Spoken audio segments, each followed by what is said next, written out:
From the ENB Granite Studios at the Centene Community Ice Center, presented by Bud Light and Skimmer's Original Vodka Iced Tea on 101 ESPN.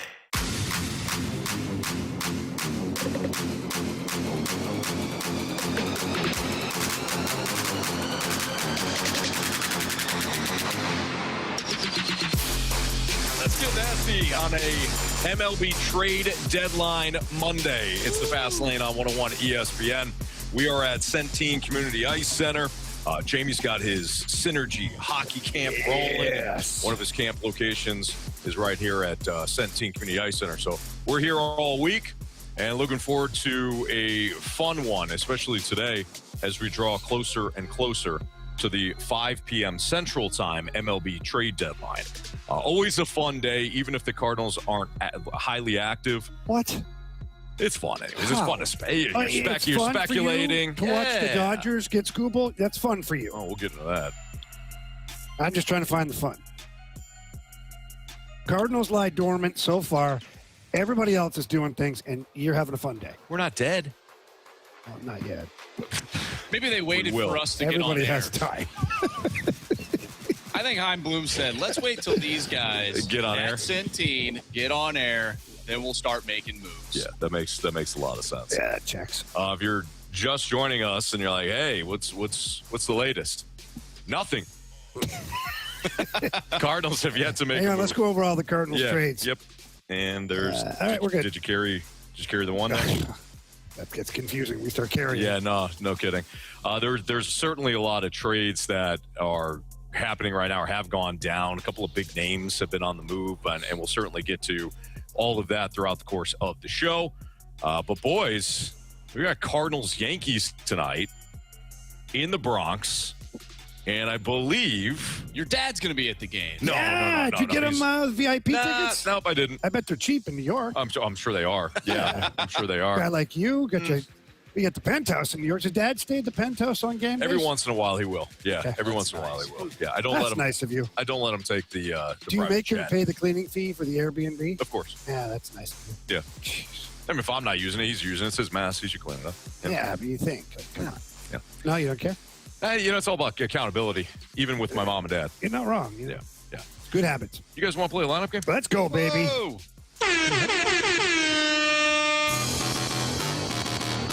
So we may have to play this twice today, boys, because we right now don't know if some of the players, whoever's in the lineup, will actually still be in the lineup by the end of the show, or at least at the By the end of the segment. Who knows? You just right? don't know, Anthony. Yeah, so you've got the Cardinals and Yankees opening up a new series. Michael McGreevy on the hill for the Cardinals. And Marsh, I always feel like you do a great job with this name. The Yankees starter, Cam Schlittler. Nailed it. So Cam Schlittler is a right-handed pitcher. Oh, Schlitzy. Yeah, yes. Cam Schlitzy is a right-handed pitcher for our purposes for the lineup game. All right. You guys ready? Yeah, Marsh, let's go. You're into Bradford Bruns back in our 101 ESPN studios. Marsh, go ahead. All right. Show us J.J. Weatherholt. What's the best kind of firework to buy? Wouldn't you like to know, weather boy? All right. Oh, boy. We still thinking this Jordan Walker? He's still a Cardinal. No, he's not. Bradford, show us Jordan Walker, please.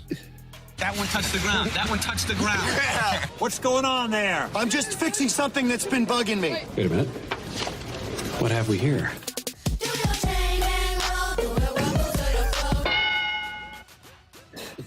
I love it. We go Burley here?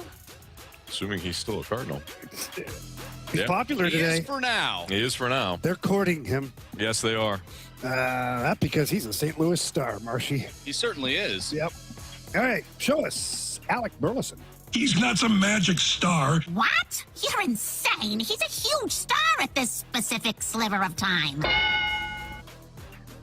So the reference, of course, is that, and we will get to this at some point, John Paul Morosi tweeted out today that he is hearing that the Cardinals first baseman, Alec Burleson, is one of the more popular left-handed bats on the market right now. So He just at bats. He didn't even see the hand. Yeah, John Heyman also, I don't know, roughly 30 minutes ago, also said that the Padres are looking for a lefty bat. Burleson and Nootbaar from the Cards are among many potential targets. So we have multiple outlets, multiple people mentioning Alec Burleson's name. There you have it. All right, Marshy, back over to you. I think we got to go with Herrera. Yep. Ivan Herrera. Show us Ivan Herrera. What's your favorite position? Designated hitter. That's cool with me. It's not my favorite, but I'll do it for you. Well, I think the Newt is still Yeah. Cardinal as of right now, too. But this is always interesting to me. Now, I know in baseball, like, you can change the roster as it gets closer to game time if there's a trade. But you still wonder, like, would you trade a guy or would you put a guy like Newt in the lineup? I guess either way, he's not going to play the game, so he can't get injured. So there's no harm in it. Correct. I mean, I guess he could get injured. But if he is going to get traded, Yeah. he will be traded before first pitch. Yeah. And thus the lineup can be altered. So my question, quite honestly, is idiotic. Not idiotic, no. There are no dumb questions. No, there are, and that was one. No. No, because the more I worked my way through it, the dumber it got for me. Okay, you know what? I'm going to let you call this one. Yeah. Really dumb. Fair question. Yeah. Okay. Show us Lars Nootbaar.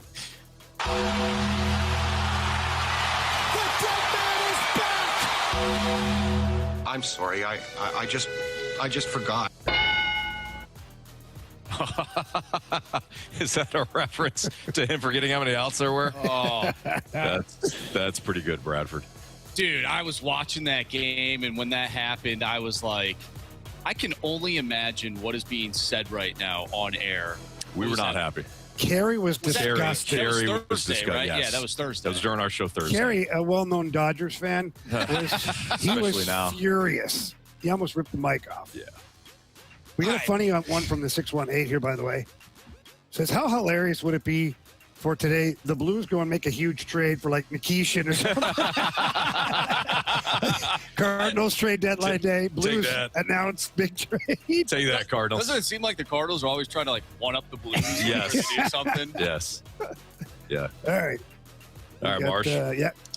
I'm going to go with Mason Wynn. Show us Mason Wynn. Shortstop. That's right.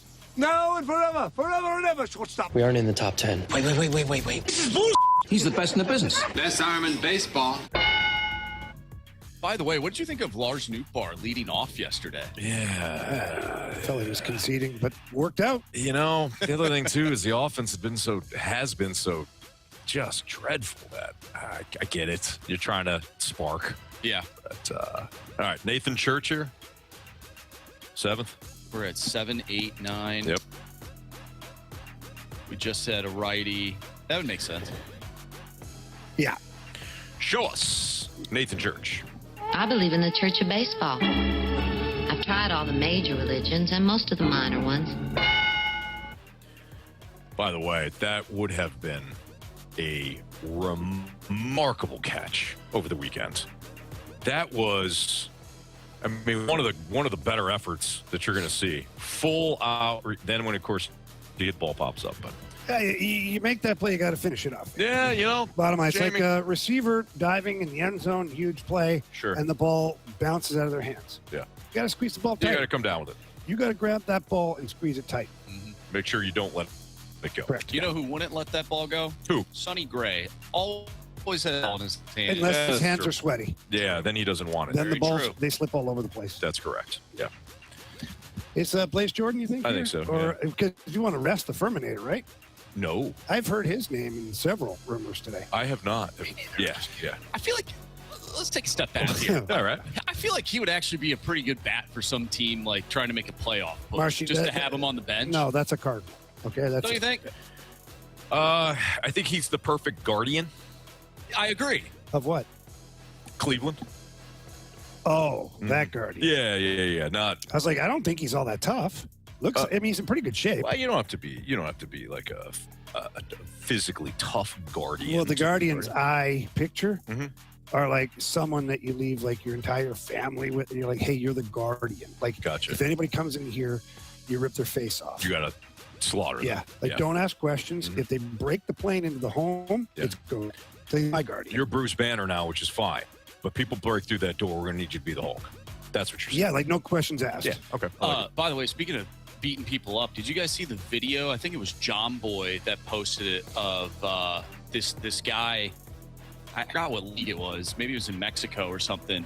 Of this guy who was caught in a rundown. Oh, the third baseline? And, yes. Yeah. He got tagged out and he socked the third baseman in the face. Right in the mouth. Right in the mouth. Like, how dare you tag me? He tried to play it off like he got tagged hard. It wasn't. He got tagged like in the shoulder. Not a big deal. He just was pissed he got run down. So he fired off a right cross. Take that with you.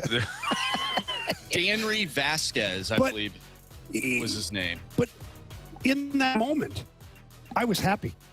You were the first person I thought Thank of you. when he got tagged out and then punched the third baseman. The first person I thought of was Jamie Rivers. At least he threw a punch. Do you see the other crap all week? Two like bench clearing brawls and not one. Like not one punch. No. And then the bullpens come running in. Some of those guys are exhausted. Come on, what are we doing, guys? They're pushing each other around. They don't even push. They just stand there. Someone just like talking. Like, why did you run all that way? Yeah, that's for looks. What they should do is the two guys who are barking at each other, everybody just back away. Let them go. Circle. No, yeah. I would like to see a circle. Keep the umpires out. Yes. Let's go. Circle, go ahead, finish it up. Yeah. And let's roll. It's like back in high school. When all the kids exactly. Make a wall so the teachers couldn't get in and break it up. Right. Yeah. What's going on over there? Nothing. Johnny forgot his lunch. Johnny forgot his lunch. And Timmy's feeding it to him. Timmy's got a nice hand sandwich there. So Blaze Jordan here or the Furminator? I think you got at this point, if you're doing what you're supposed to do as a Cardinals, you play the youth, right? Like you play the young guy. I have a rule, which is if Ali is managed, he wasn't in there yesterday and they won. So every reason to play him today. Marsh, what do you think? So I think we go Blaze Jordan. All right, there you go. So you guys are matching up. So Jamie, feel free, have at it. Show us Blaze Jordan. You're wrong. You know what, Anthony? He was affirmative. You know what? Whoa. Anthony just had a Carey Davis moment. He was happy that we were wrong. No. I saw it in your eye. Just a little twinkle. You tried to hide it, but you couldn't. Can you pause it? Can we pause for a second here? Sure. Show us the Furminator. No, local utility. I just wanted to confirm. Such a scumbag. You know what? We overlooked this. So I'm looking at the box score yesterday. Both guys, 1 hit, 4 at-bats. However, the Furminator delivered with an RBI. Oh, man. Blaze Jordan did not. That makes sense. Blaze Jordan struck out yesterday. The Furminator didn't. Who's the manager? Ollie Marmol. Furminator batting 241. Blaze Jordan batting 240. It was the Furminator all along. It was right in front of our faces. Well, and the fact that I was saying it. Well, yeah, that too. It was in your ear, too. Yeah. Yeah, both of them. Yes. All right. Sure was. Go for it, Marshy. Well, let's talk about this. It's Jimmy Crooks, right? Yes. Okay, show us Jimmy Crooks. Who are you? I'm nobody. No. I know you. He was at that party with me, the one I was telling you about. Remember? He's Jimmy's brother, the guy, the singer. Hey, Jimmy. All right, Bradford Bruns, run it.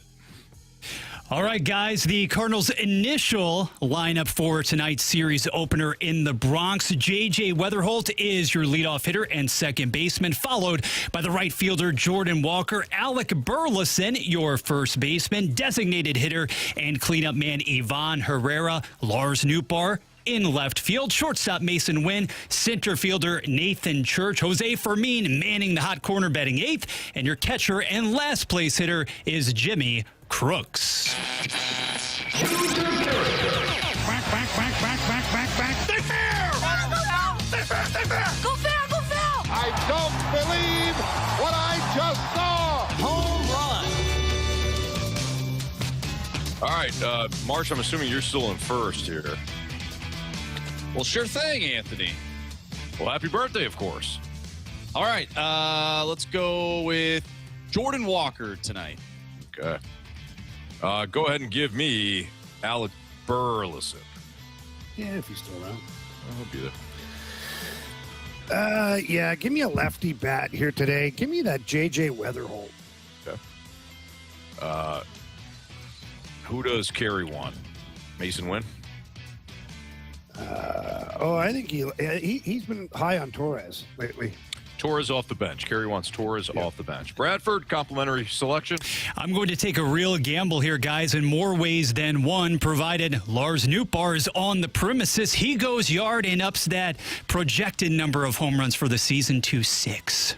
Oh, boy. Okay. We may have our first Cardinals trade, and you might be shocked by it. At least who the team is the Cardinals are working with. That's next in the Fast Lane on 101 ESPN. We want to hear from you. Use the Scott Lee Mic Drop feature on the 101 mobile app. Give us your opinion on anything St. Louis sports with a mic drop. Brought to you by the Scott Lee Heating Company.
Broadcasting live from the Centene Community Ice Center inside the E&B Granite Studios. You're in the Fast Lane on 101 ESPN. Presented by Bud Light and Skimmer's Original Vodka Iced Tea on 101 ESPN.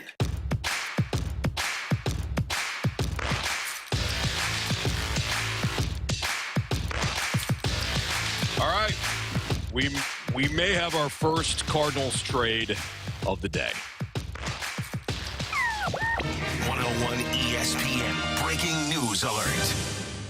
According to Ken Rosenthal, the Cardinals are trading Dustin May and JoJo Romero to the Milwaukee Brewers. What? Ken Rosenthal and Will Salmon reports Brewers are acquiring Dustin May and reliever JoJo Romero from the Cardinals. We do not know yet what the return is, but it does look like the Cardinals have made their first trade of the day. It is Dustin May, who we all figured. JoJo Romero, we also thought would be on the move. And it's the Milwaukee Brewers. Now, Jamie, before we went into, or during the break, you were shocked. Yeah, a little bit. Couple reasons. One, it's within your division, which is kind of odd. Mm-hmm. Now, I know it's not as odd as it used to be in years past. But two, I feel like the Brewers are kind of like the Rays. I was just thinking like that. If they're trading for something that you've got, like maybe, I don't know, hang on to it for a second. Or unless you're gonna get back trash. You might get back trash. Sorry. Golds. That's actually not gold. Fool's gold. Correct.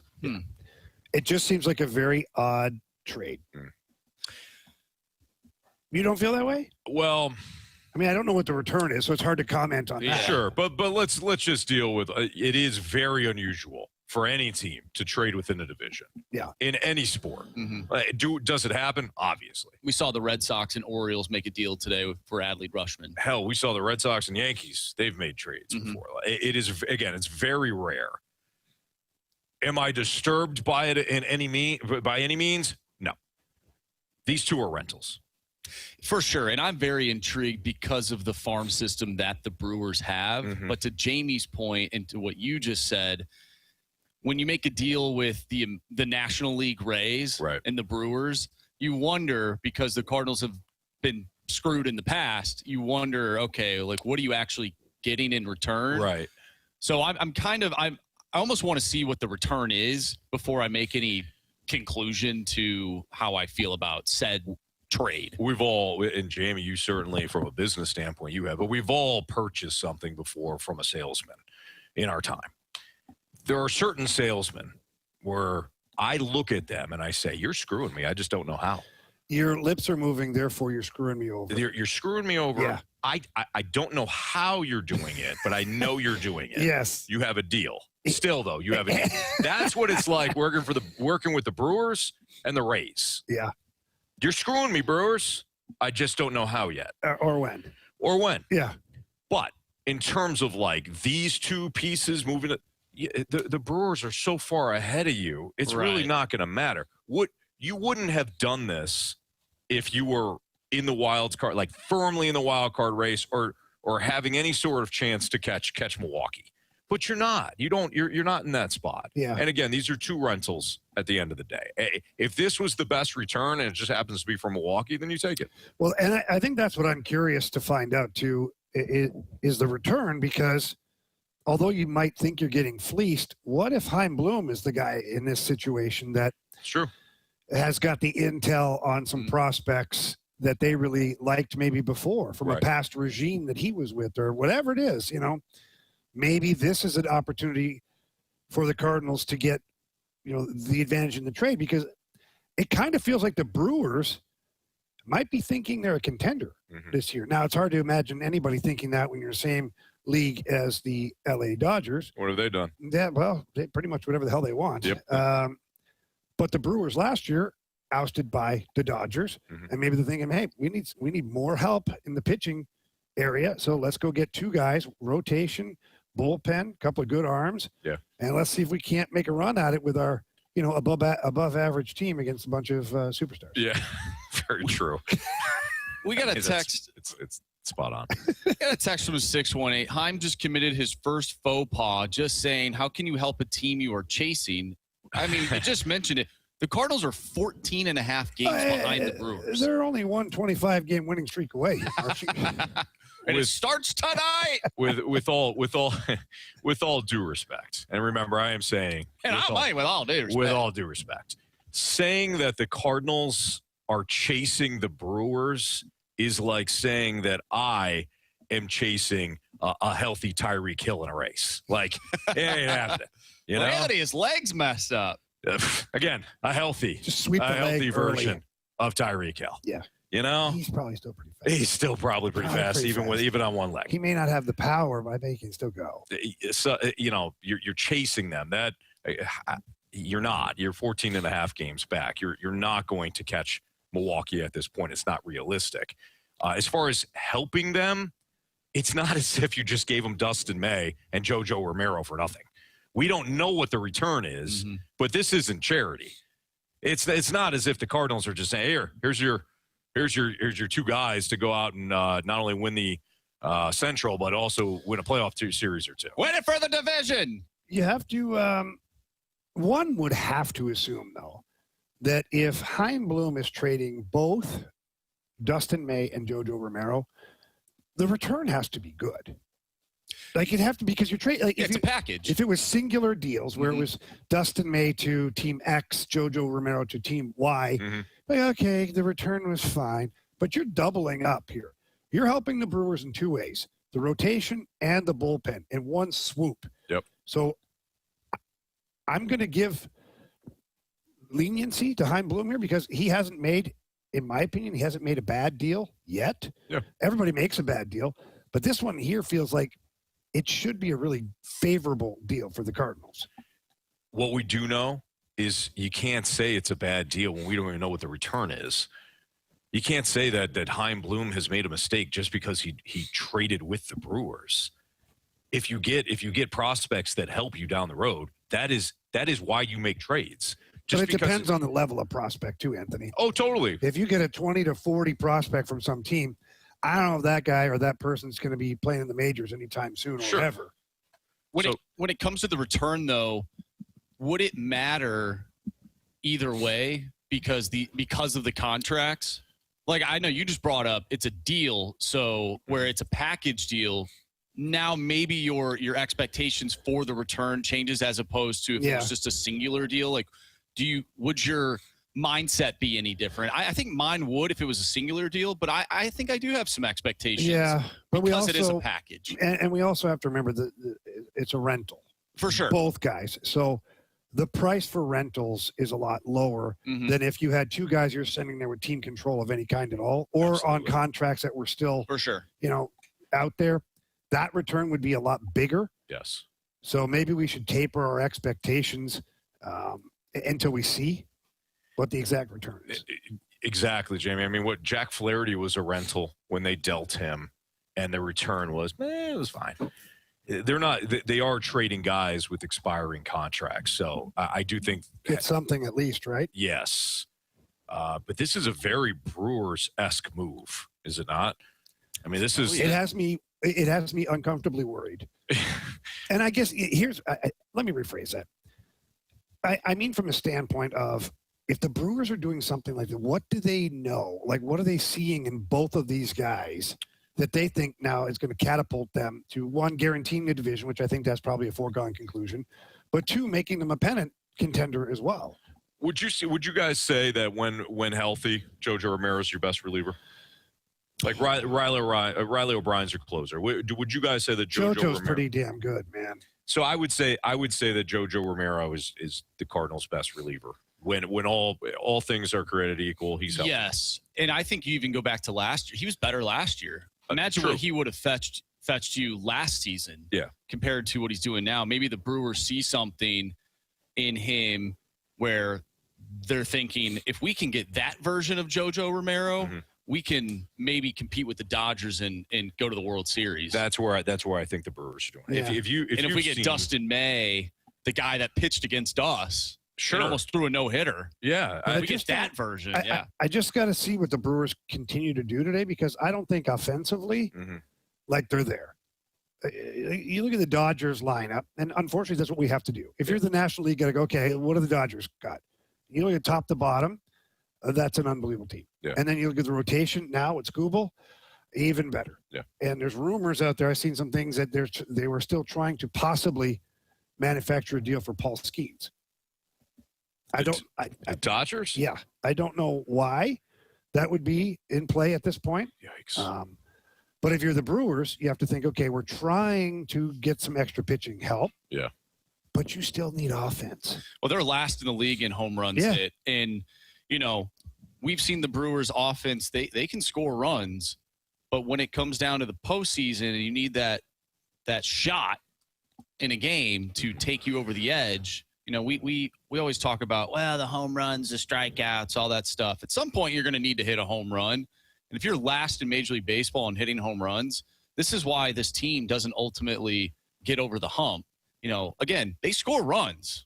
They hit doubles. They do all that stuff. They manufacture runs. We've seen it. But they don't hit home runs.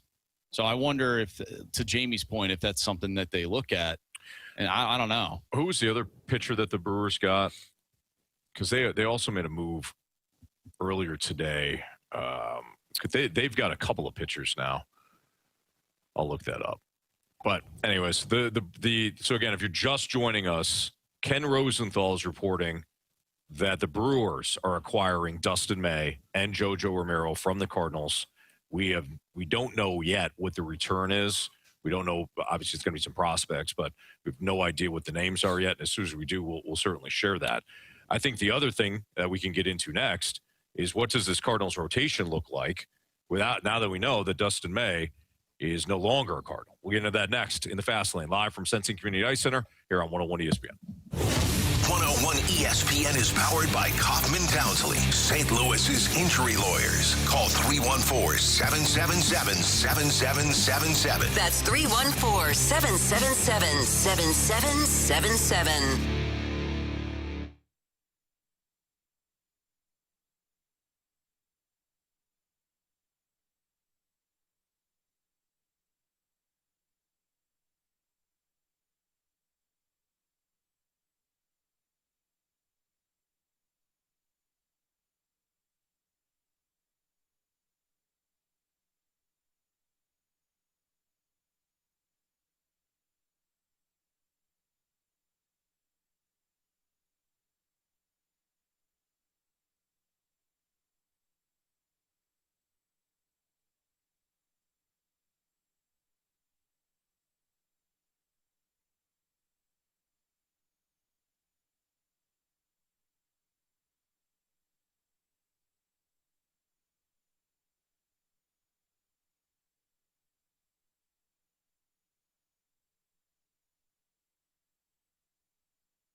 hear from you. Text us at 314-399-9646 on the Air Comfort Service Heating, Cooling, and Insulation text line on 101 ESPN.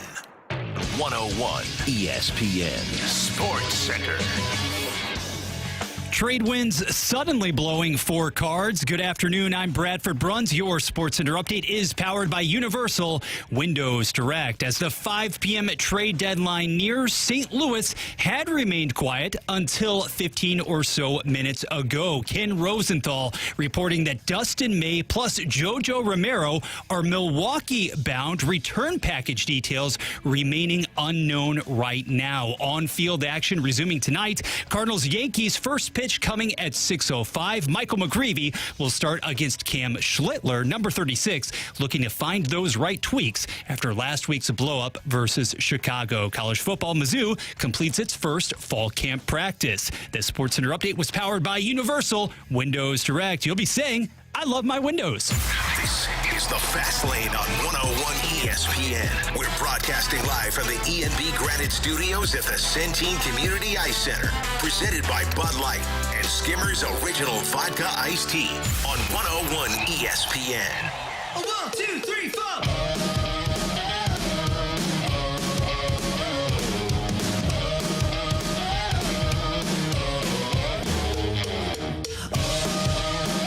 What will the Cardinals' rotation look like moving forward, assuming that the report by Ken Rosenthal that just hit about 30 minutes ago or so is accurate? Dustin May and JoJo Romero, according to Ken Rosenthal of The Athletic, are headed to Milwaukee. We still are waiting on their return for the Cardinals, and thus, I mean, who knows? I mean, and actually, the tweet came out, I think, nearly an hour ago now, so a little surprised that we don't have a return yet for the Cardinals, but certainly we'll share that when we have it. But assuming, again, that Dustin May is no longer in the rotation, what do you guys think the rotation looks like moving forward? And I'll add the caveat right now. You got to consider the innings for some of these guys. Mm-hmm. Yeah. More specifically, the innings limitations for these guys. Leahy talks about feeling great and, blah, blah, blah. But at some point, if you're the Cardinals, I think you have a responsibility to, I don't want to say limit his innings, but I think you have to be aware. And they will be. I'm sure they will be. They kind of fancy themselves here recently as the pitcher whisperers here, which is great. But what does it look like moving forward? So you got Liberatore. You've got McGreevy. You got Michael McGreevy. Mm-hmm. You've got Kyle Leahy. Yeah. Those are all for sure. And you got Andre Palance. And then on Saturday, we saw Quinn Matthews come up. I actually thought he did pretty good. I thought he did too. I thought he limited. It was, and I don't mean this to be a knock, but I thought it was a typical Cardinals starting pitcher performance. Yeah. He got into some trouble. He was able to navigate through. He got a key double play at one point. I thought the stuff looked pretty good. He throws harder than I thought. And they weren't necessarily hammering him, No, he's fine. So first major league start, let's give the guy a little bit of a breather. Totally. I think he was totally fine. I think he was appropriate. Mm-hmm. Like you say with kids sometimes, age appropriate. He's got age appropriate talent or age appropriate emotional stability. Is that what you say? Yeah. Okay. It provides. What does that mean, by the way? It provides a wide delta. So like if wide delta. Who the hell are you today? I'm channeling Mo. Well, oh my God, he's been busy today, hasn't he? Yeah, he certainly has. How much fun is Mo having? He's like, I've got this job maybe for an hour. Yeah, I'm gonna have fun with it. No, he's like, hey, guess what? We don't have to be patient around here. Yeah.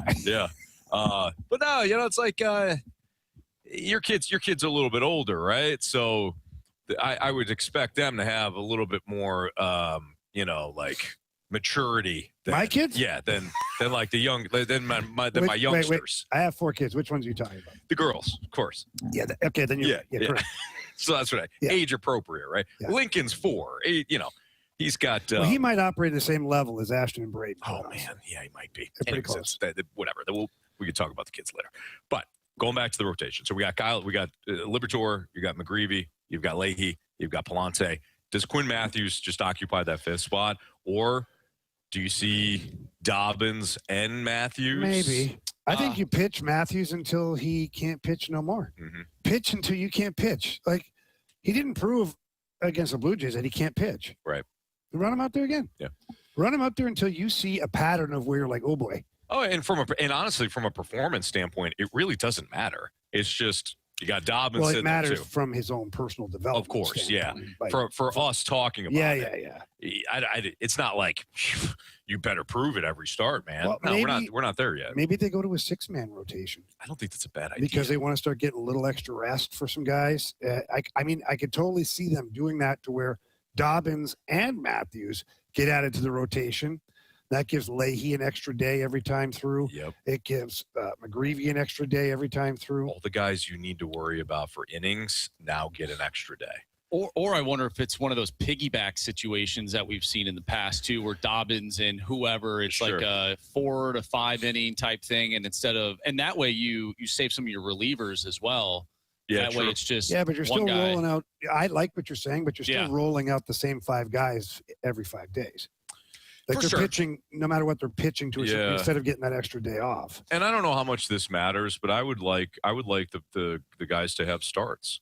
You know, I would like whoever. Let's say that Hunter Dobbins is your piggyback, the guy who's coming in after the starter. I would rather give him an opportunity to have a starting routine. Mm-hmm. He's somebody that he can.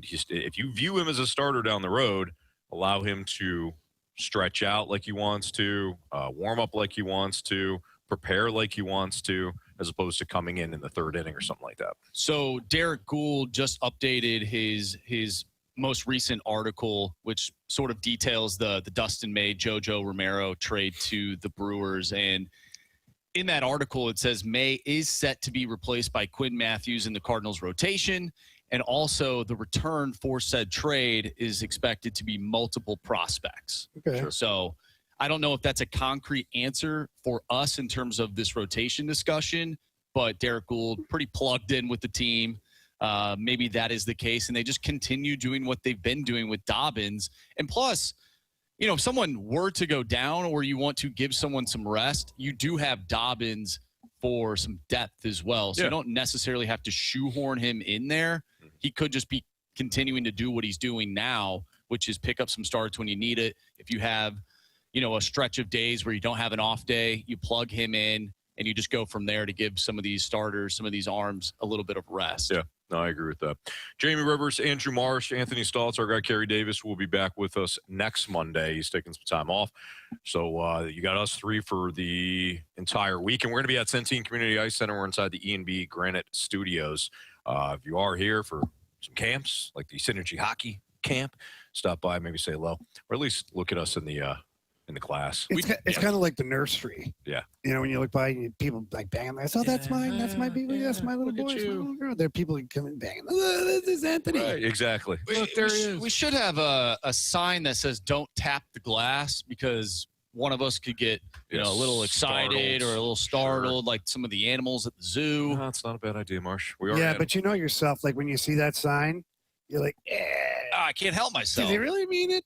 You get a little bang, bang, bang, bang on the glass. And then you get the person behind, the old guy behind, just, hey, stop hitting the glass. Yeah, I said, fine. Then you take his face and put it in the glass. No, that's not nice. That's not you remember that turned dark. It did. Little Darla from Finding Nemo, she just couldn't help but tap on that glass. Yeah, she had some behavioral issues. She I did. think, there's a lot of things going on. Anyway, why don't we do what's trending? Because I would like Marsh to update everybody on the other trades going on in Major League Baseball, because we're 45 minutes into the show, and we haven't touched on any of the other trades either on this deadline. 5 o'clock local time is when the trade deadline ends. Right now, all we know is that the Cardinals are sending Dustin May and JoJo Romero to Milwaukee, but we still don't know what the return is. Outside of it should be a couple of prospects. What's trending next in the Fast Lane on 101 ESPN? Tune in every day this week from 2 to 6 as the Fast Lane broadcast live from the E&B Granite Studios at the Centene Community Ice Center on 101 ESPN. E&B Granite, Bernie Federko's only choice for granite countertops, cabinets, and flooring, and presented by Bud Light and Skimmer's Original Vodka Iced Tea. I'm Dan Morgan of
Team Community Ice Center inside the ENB Granite Studios. You're tuned into the Fast Lane on 101 ESPN. Presented by Bud Light and Skimmer's Original Vodka Iced Tea on 101 ESPN.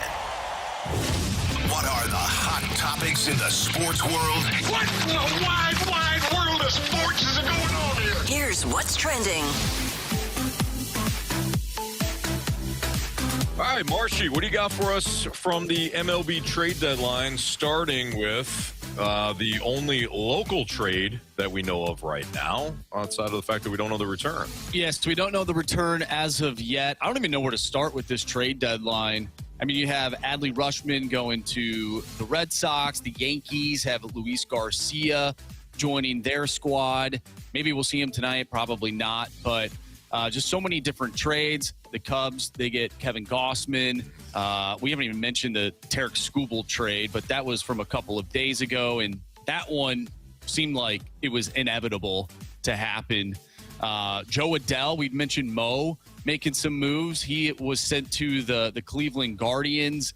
Just a plethora of different trades so far for a lot of these teams. Luis Ariz from your favorite team, the Giants. He is now a Philadelphia Philly. So ton of different things moving and shaking right now. I just mentioned the Angels. Jose Soriano goes to the Blue Jays.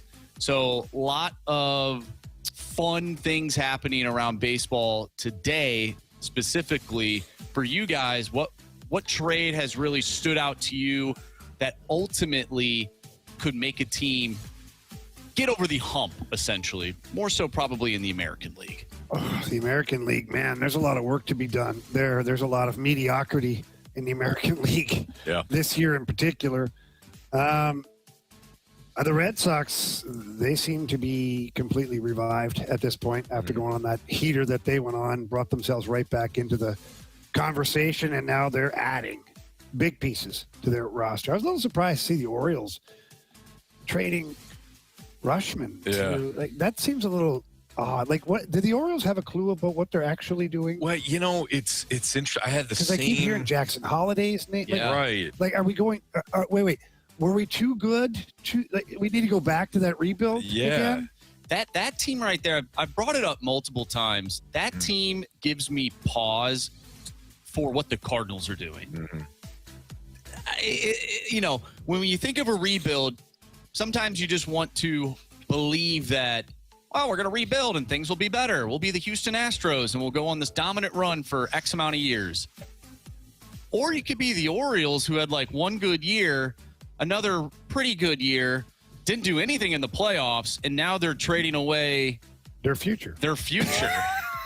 And this was all in the span of 5 seasons, maybe less. Yeah, so it's a reminder to everyone, us included, that just because you're rebuilding doesn't mean you're guaranteed anything. And the Orioles look like they were going to be set up for the long haul, and they never really got the pitching right to complement guys like Adley Rutschman and guys like Gunnar Henderson, and then eventually they thought Jackson Holliday, and they got all these young positional talents, and they were better when they were a kind of fun, young, very athletic team that just kind of lacked the pitching, and now they're seemingly having to start over.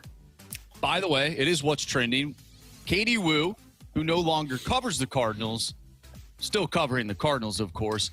Class A, this is on X, Class A outfielder Alexander Frias and Double-A outfielder Josiah Ragsdale are coming from Milwaukee to St. Louis in the return. We mentioned it earlier, Dustin May and JoJo Romero heading to the Brewers. This is per a source of Katie Woo's, both considered top 30 prospects. Yeah, it looks here that number 11 and number 13 prospects in the Brewers system. That's the return. Okay, so it's going to be a while. Yep. Frias is 18 years old. He is in single A. That's still pretty good. He doesn't have an ETA until 2029, or his ETA, I should say, is 2029. Ragsdale is 22. He's in Double A. He does have an ETA of 2028. So this is a long-term play, if anything. this could also be two guys that they just acquire and could flip down the road too. I mean, that's always a possibility. But the Cardinals are not acquiring two guys that are anywhere close to joining the big league level. But that's usually the way it works for rentals, is it not? Depending on the rental, of course. Yes, it's either guys like this that are long-term projects, or it's the reclamation project, a little bit older. Yeah. But the organization's like, we don't really have a spot anymore. It's usually either one of the two. But based upon those timelines, let's say 28, 29, doesn't that seem like it fits where the Cardinals are headed? It certainly does. Like for anybody right now who's a Cardinals fan who think that like next year or the year after is the year where the Cardinals are going to like hammer it home, like we're going for it. I think you're wrong. Mm-hmm. I think the entire baseball world is expecting a lockout of some kind. How long the duration of that will be, who knows? Yeah. Some are talking about could be a full season. Well, if that's the case, then 27 really isn't going to be a year where you do anything. Right. 28, now you're right back kind of where you started. So that 28, 29, 30 is kind of your window right now if you're the Cardinals. Well, don't you want churn in your organization too? Mm-hmm. Like you want guys in your organization to, when one guy is ready to move out, you just plug and play. Like what the Brewers are doing, essentially. Yeah. You just plug the next guy in and you just keep going. Yes, that you're right. And you have to have depth to do that, which is 100%. Which is your point. Just looking at their scouting reports, it looks like Ragsdale or Frias is the power. Ragsdale is the speed. Someone here says Ragsdale has 1,000 OPS in AA. Oh, that's good. Then call him up. I don't know. Yeah, so Ragsdale's got some speed and some base stealing ability, obviously. And then again, Frias is more of your long-term power. What is one thing that we have wanted the Cardinals to receive in these trades? Outfields. Well, I mean, for me, I always love pitching, but you already have been doing that. You need some outfield help. Okay. I didn't know if you were in the camp of we just traded 2 pitchers away. It'd be nice to get another one in return. Yeah, but you see how many pitchers you have in your pipeline now? It's crazy. Now, there's no guarantee that those guys end up being anything. And I'm not going to be a hypocrite because I've always said there's no such thing as too much pitching. Right. So I'm never going to be disappointed if the return includes pitching. But at some point, I think you do need more than just Baez as kind of like your next outfit. I'm not saying these guys are either. What about Ty Pete? Yeah, true. He got promoted. He's hit 2 cycles this season. Yeah. It's tough. Crazy. God, it's tough, guys. It is very tough to judge AAA batters. And I think we tend to do it, and by we I mean we as fans tend to, well, hey, this guy is raking in AAA. What is your problem, Cardinals? You have to remember that if there are any arms in AAA, they will not be there long. The hitters should be ahead of the pitching in AAA. Yeah. To some extent. So it's very difficult to just say, these guys are going to rake, bring them up, because the pitching at the AAA level, while very good, if they've got major league stuff, they're in the majors. Well, and to your point, even let's say you have a AAA ace on your squad where you're just like, you're waiting still, the big club doesn't need him yet. You're only seeing that guy once every 5 days. Very true. So the other 4 starts you're getting, you might be getting guys that are mid-level or lower. Right. And you're smacking the snot out of it then. Yes. So just kind of pause on that. So again, your return for Dustin May and JoJo Romero, Alexander Frias, an outfielder, 18 years old, currently in Single A, and Josiah Ragsdale, another outfielder, 22 years old, in Double A. According to the scouting reports, Frias has got some pop. Ragsdale's got a fair amount of speed. And they're saying that Frias is probably going to have to play one of the corner outfield spots, whereas Ragsdale might be a center fielder. I love looking at Brewers fans' reactions to, we have our Cardinal fans' reactions. Yeah, and they gave up Babe Ruth and Shohei. I'm looking at one of these guys. He goes, and this is in all caps, "Oh my God, Brewers traded away Alexander Frias and Josiah Ragsdale just for 2 average rentals. Are you kidding me? Terrible. Well, let's hope he's right. Yeah, no kidding. Yeah. And the Brewers, just looking at their organization right now, I mean, the Brewers got this kid, Lara, that's, you know, I think he's in the major leagues right now. He's a 21-year-old outfielder.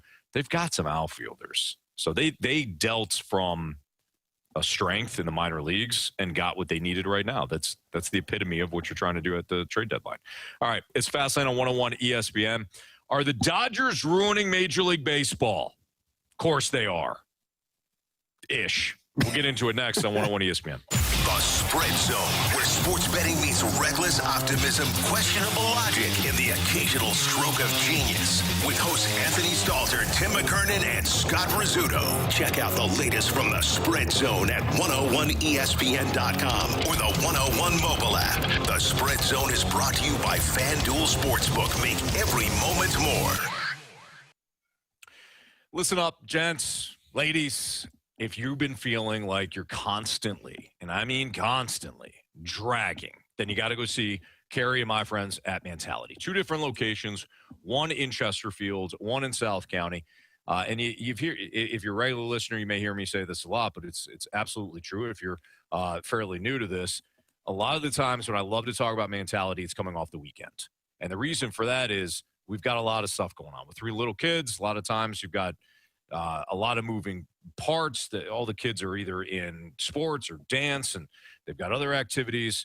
While, of course, the lawn needs to be mowed and everything, you know, the bushes need to be trimmed and all that stuff, all the yard work, something that's got to be fixed. And since I've been on Mentality, which is a couple of years now, my weekends are jam-packed of things that I love to get done. Still got enough energy and stuff to run around with the kids. Mentality is a program that helps boost your testosterone. They do it in a safe manner. They constantly check and recheck your blood to make sure that nothing else is going on. They constantly check in with you. Hey, how you feeling? How's the program working for you? And for me, the program has been absolutely sensational. I feel as though my mood has stabilized. I feel as though that the energy levels are great. I mean, even 8 o'clock last night, I'm like, hey, we still got enough sunlight to go out there and maybe, you know, kick the ball around or throw the ball around. Let's do it. I love what Mentality's done for me. You will as well. 2 locations, one in Chesterfield, one in South County. They're also online at lowtusa.com. Again, lowtusa.com. Book an appointment. Tell them Karen and Anthony sent you in there from 101 ESPN. They'll love hearing that. Get your life back. Feel great again. Feel young again with Mentality.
WXOS HD1E St. Louis 101 ESPN is driven by Auto Centers Nissan, home of the 30-day new Nissan return promise.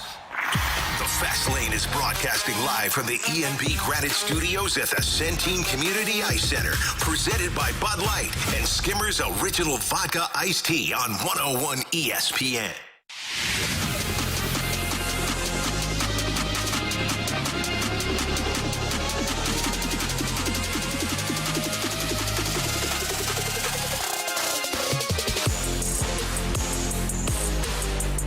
If you're just joining us, the Cardinals have made a deal.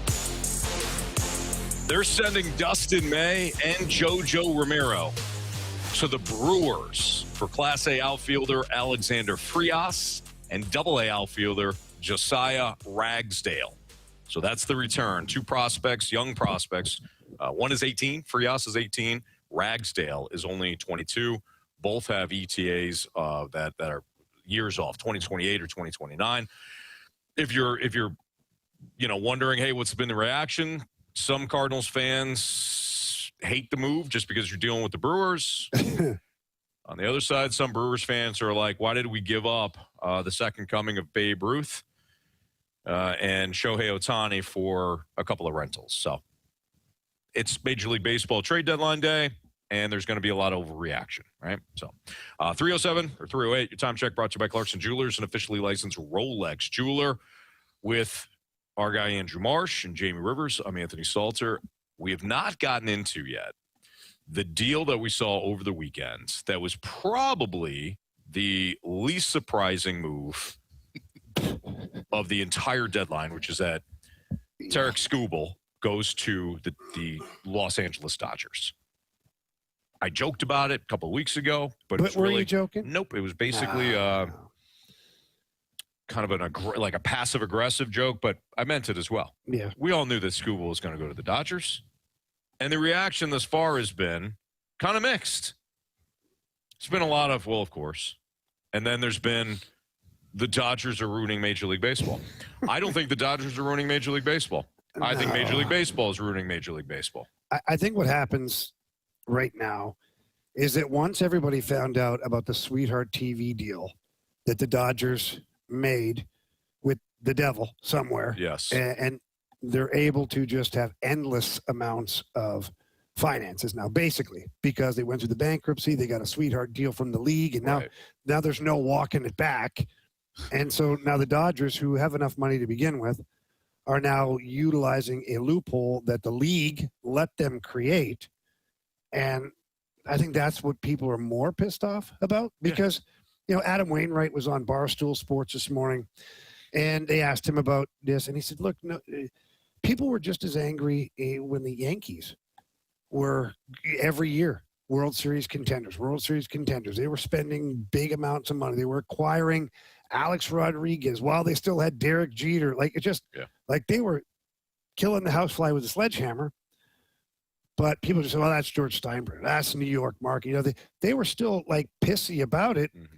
But then now that everything has been uncovered with the Dodgers of how this TV deal, where I think they're $345 million to the good before the first pitch is thrown. Like, that's before they sell one thing. Right. That's not really fair. Yeah. I mean, you're not.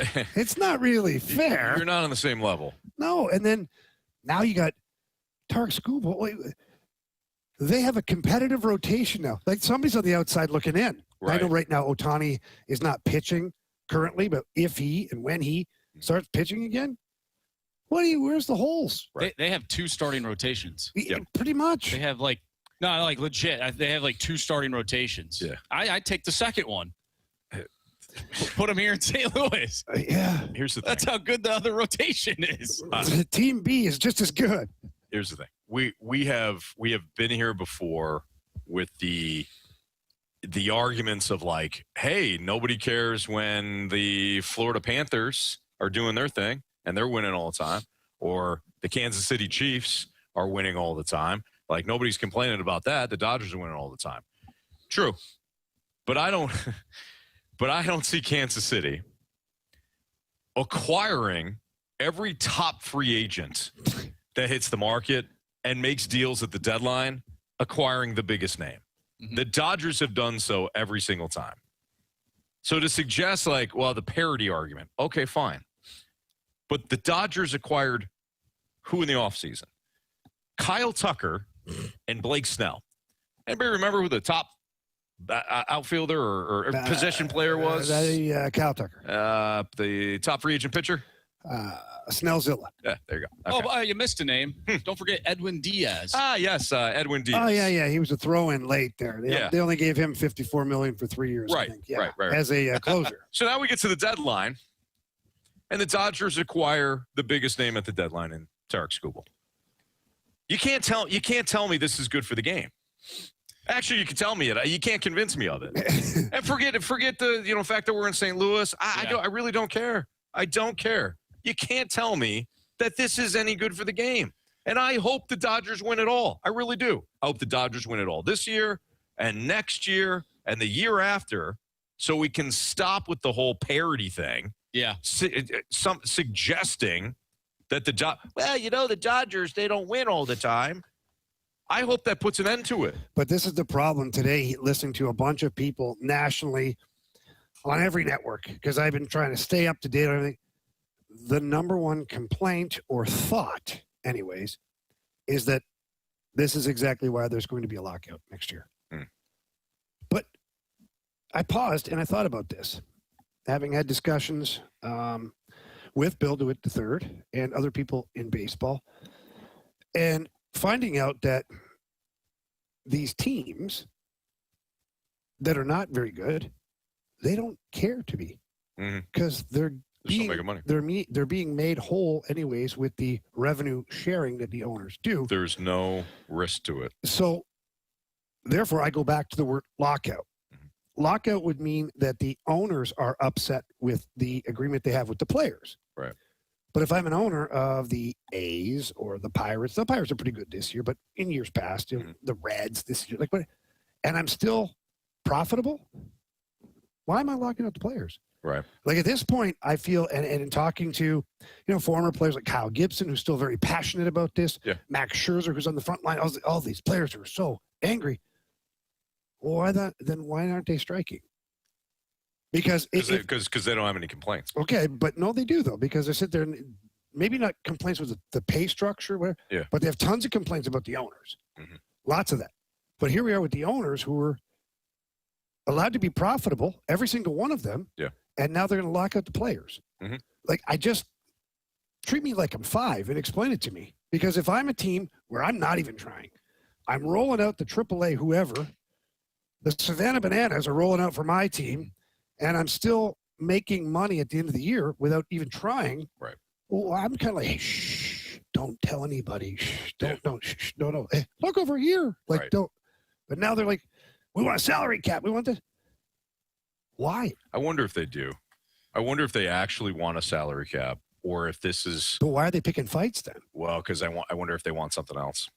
Okay. And the salary cap is a ruse, and they're Trojan horsing. Yeah, but like, what would it be? Because right now the biggest thing on the table is a salary cap. It is, in my opinion. You think the players want a No, salary cap? the owners. No, the owners. owners. They for sure want a salary but cap. Marsh, hear me out. But I wonder if they're pushing this hard, and the real thing that they want is somewhere in the Trojan, middle. Is Trojan horsed. Oh somewhere. yeah, like the Odyssey that just and we came haven't out. even seen it. But if I'm the players, then if it gets to a point, I go, okay, we'll give you your salary cap, but there's no more revenue sharing. So if you're the A's or whatever, you don't get a piece of the Dodgers pie at all, or the Yankees or the Red. You don't get any of that at all. They're capped now, but you don't. Got to there's no revenue sharing. Right. Well, you have to meet somewhere in the middle, right? Otherwise, these players are going to go tell the owners to go fast lane themselves. And right now, the owners are at the same boat, saying, "You go fast lane yourself." And we can lock you out for a year, and I'll be in the Poconos hanging out, no big deal. And honestly, Jamie, I mean, when we've had these discussions, and if you've listened to when our guy Kyle Gibson is called in and stuff, and him and I had a back and forth, and then I did the research on the parity argument, and I realized that I was in the wrong on the parity argument in terms of comparing it to the NFL or whatever. Yeah. Completely concede that. Here's the problem, though. What are we not talking about? If we're talking about the owners and what they want, and the players what they want, what are we not talking about? The fans. We're not talking about the fans. We're not talking about the fans. But Anthony, you gotta understand, they don't care about that. No, and you're that was snarky. You're absolutely right. No, that was truthful. As snarky as it was, it's dripping in honesty too. Here's my biggest issue, and this is where I get petty, and I don't mind being petty, guys. Okay, so the owners want what they want. Like you said, Jamie, you outlined it perfectly. If you're the Pittsburgh Pirates, you don't care. You don't care about competing. You're still going to make money. It's like investing. You got a bunch of money sitting in the bank. You ain't going to lose anything. You just let Whatever that thing stock go. you buy, you're making money on. You're going to make money. Yeah. Okay, cool. Understood on that. All right, fine. Great. You bought. You're one of the 30 major league owners, and you can turn a profit on that. Players are saying, we don't want a cap because we want our top guys to make as much as humanly possible. Okay, fantastic. That's great. Awesome. All right. Neither side has talked about the fans at all. Okay, but in fairness now, to push back, what are they supposed to talk about? How do you include the fans? Improving the game so that fans who are investing their money, because where's the money coming from? Well, the fans. Right. Or in some way. Or more so the big corporations, really. And who want what?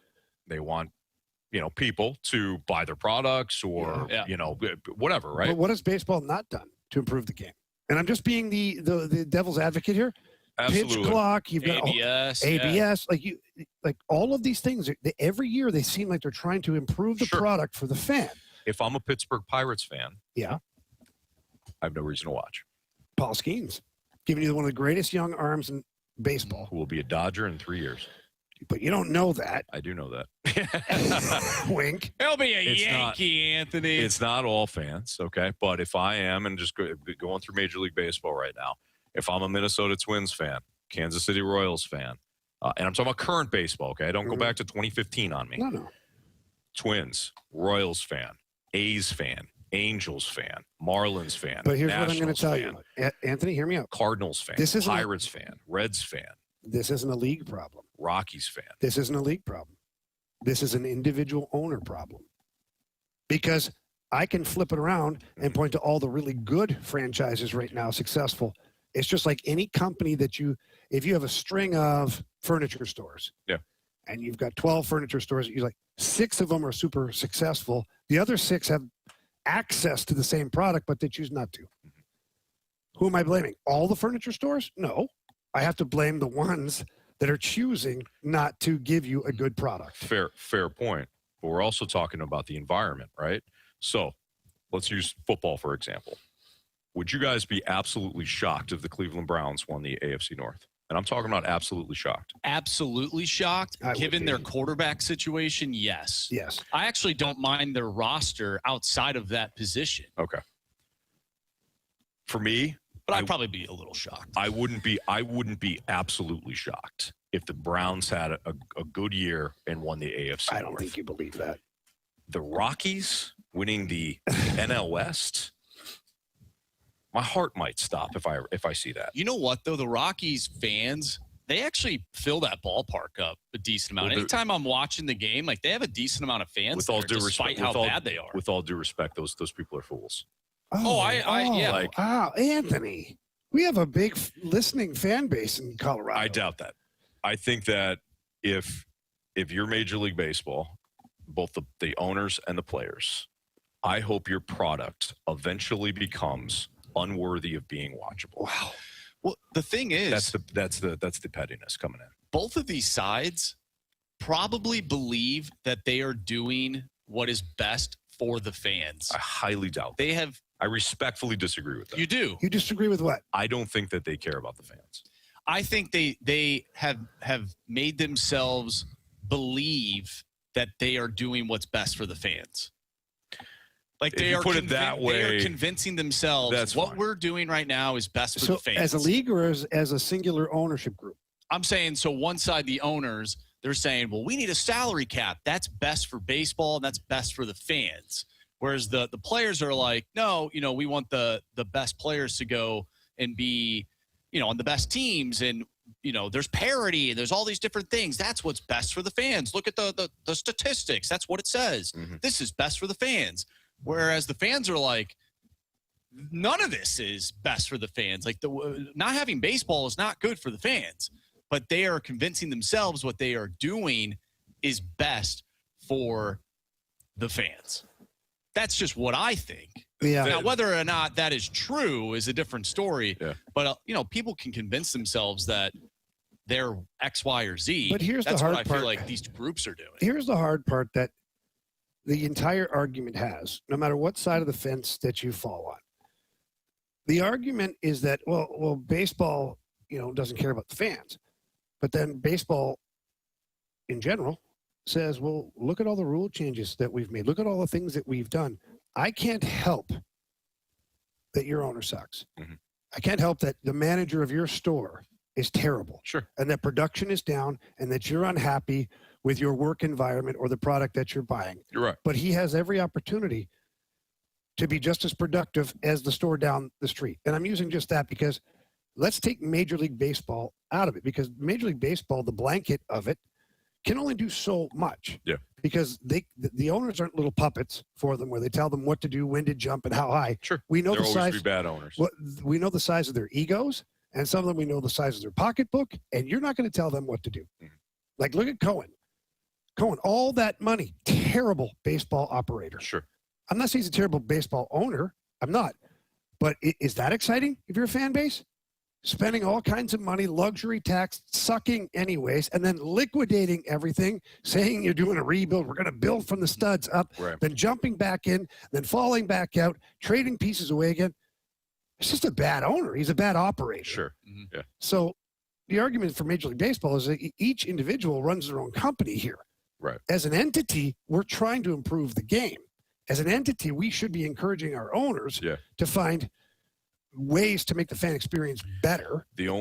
You're right, Jamie. The only thing that I would point toward, this is not apples to apples, is that while you can drive a little further to go to the next, what'd you say, sofa store or whatever, the next sofa store, while I could become a fan of another team, just hop on, it typically doesn't work. Okay, so then let me put it in different terms. There's a franchise. I'm not going to mention a name because just like franchise XYZ of furniture. Mm-hmm. There's only one in every state. So it's not like you can just drive down the road. Yeah. But you have, and just like any franchise situation, you have franchise owners that thrive under the franchise agreement, the blueprint they give you, and they do their own things and they appreciate the company appreciates and value. There's other owners of franchises, they're closed within a half a year because they piss it away. They don't know what they're doing. They don't follow the program. Yeah. They're smarter than the textbook. And that's more what I'm talking about. That's probably a better example because all of these owners are franchisees of Major League Baseball. Yeah. So that's kind of what I'm saying. Sure. Hey, going back to the Scooble thing, how we even got here. I mean, what are you going to do? The guy, like Bob Nightingale reported over the weekend that he preferred to go to L.A.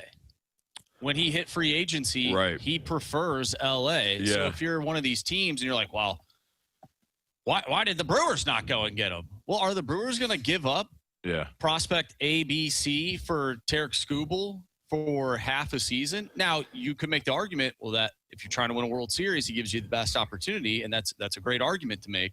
But more than likely, you're not going to re-sign him, so you're depleting your farm system for half a year of this guy that pitches every fifth day.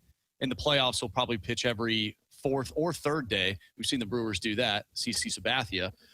But at the end of the day, what are you going to do? He wants to go to L.A. Now, you can be upset that, and some people think that the Dodgers underpaid for Tarek Skubal. And well, I again, could see that's and I could see that. Yeah. But one thing I don't want us to overlook, and in listening to a lot of people on MLB Network, Sirius XM, MLB Radio, all that stuff, the Dodgers have also, over the last 5-6 years, created an unbelievable group of youth. Their foundation is built around some of the youth that they drafted, they developed, and then they added pieces around it. Sure. Which is why now they still have a very large stable of good young players that they're able to deal away to get that nail in the coffin. Sure. So they're one of the most they're smartest organizations. So let's not get away from that. They're not just buying the championship. Couldn't Now, agree more. are they adding really good icing on top of the cake? Yeah. Of course they are. But the actual cake itself has been drafted and developed for a lot of it. I don't blame the Dodgers for any of this. I don't blame the Dodgers for any of this. I do hope they win it all, and I hope they win the next 10 World Series and people stop watching. That's my hope. It's Fastlane on 101 ESPN. We're going to update you on everything else in Major League Baseball as we draw closer to the 5 o'clock local time deadline. It's Fastlane on 101 ESPN. You can Now listen to 101 ESPN On Demand. Get caught up on all our shows and podcasts at 101ESPN.com or on the 101 mobile app. 101 ESPN podcasts are presented by the Schaefer Door Company.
Jump on board with my friends over at Circa Sports. So many amazing things going on there. And it's always amazing to me when I think back to a number of years ago, talking with Derek Stevens, who is the owner of Circa Sports.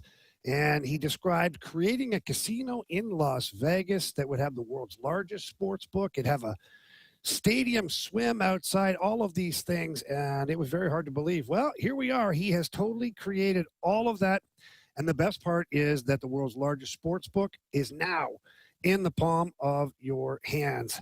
They've got great lines on futures bets. If you want to eyeball up the next Stanley Cup champion, your World Series champion, lots of time to get those bets in. And the best part about Circa Sports is they have the best odds of any app that is out there. So whatever you pick, it's going to lead to a bigger payout if you win that wager. They've also got high betting limits. And again, the one thing that I really love about Circa Sports is they celebrate their winners. So if you're winning, you're on a hot streak, you're on a heater, as they say, they don't limit you, they don't block you, they don't cut you off. No, they sit there and they celebrate your winnings because they love seeing you happy over at Circa Sports. It really is sports betting the way it should be. So please jump by and check them out at circasports.com. Again, that's circasports.com. If you are 21 and older in the state of Missouri and you have a gambling problem, call 1-800-GAMBLER.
101 ESPN has your shot to score a pair of passes to Holiday World and Splash and Safari. Keep summer going with a summer wind down culinary fest at Holiday World and Splash and Safari now through September 13th. Enjoy incredible food, local wines, and all your favorite rides and slides. Find your chance to win a pair of free passes right now at 101ESPN.com or on your 101 mobile app. Savor the season and get tickets at holidayworld.com.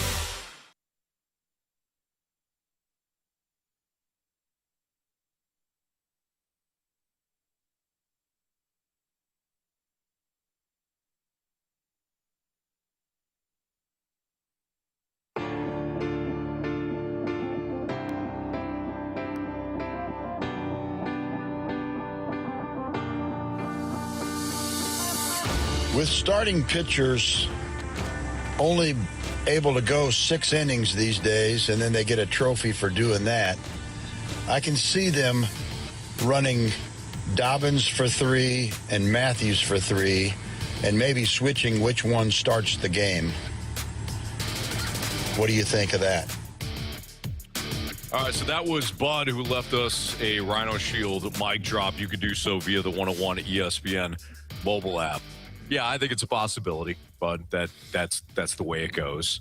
That was in reference to earlier in the show. We talked about the rotation and what it could look like now that Dustin May is headed to Milwaukee.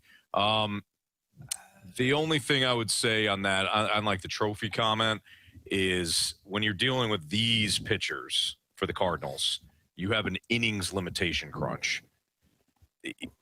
I totally hear you on like let's just use it, the Bob Gibson argument, right? Mm-hmm. Today's day and age, I don't think you have pitchers. I think you got throwers. Not everybody, but I think you got a lot of throwers. You don't have pitchers. Well, the problem is they've been conditioned from a young age to just be throwers. Like you're not going to be on anybody's radar unless you light up their radar. So, like that.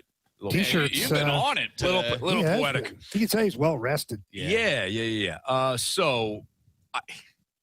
But you still have, there's only a certain amount of innings that you can add to a young pitcher's arm without burning that pitcher out. So I don't think that's necessarily the case with the Cardinals pitchers. Correct me if I'm wrong. He said 3 innings for one guy, 2 for the next. I thought he said 3 and 3. 3 and 3? Yeah, because that would make sense with the 6. Yeah, that would make sense with the 6-inning comment. Is that necessarily good for development, though? Like, I understand the innings limit as we approach the tail end of the season. But if you're bringing up Quinn Matthews, is that a good idea development-wise? I understand if he goes 3 innings because he's not pitching well. But, like, wouldn't you want to get him to at least 5, bare minimum? I thought he brought up Dobbins and Liberatore. Okay, but Liberatore just went 6 innings yesterday and had a pretty good outing. Didn't give up a run. We're still trying to see what we have out of this guy, and if he can give you some length. And sure, I think though that he was bringing it up just like you did about the piggyback. I understand that. That's more of a break glass in case of emergency type thing, not something that you plan on doing and you're going to just cut some guys' innings off. Gotcha. I think we can all agree then that the piggyback probably isn't the best call. It would be going to a 6-man rotation, I would think, and then that way you can save some innings that way. I think the piggyback is more of an option if you know a guy is just he shouldn't even face the lineup 2 times through, and in that case you have more of a reliever, don't you? Not a starter. Well, in the piggyback that we saw recently with Liberatore and Dobbins was just 2 pitchers for a full 9.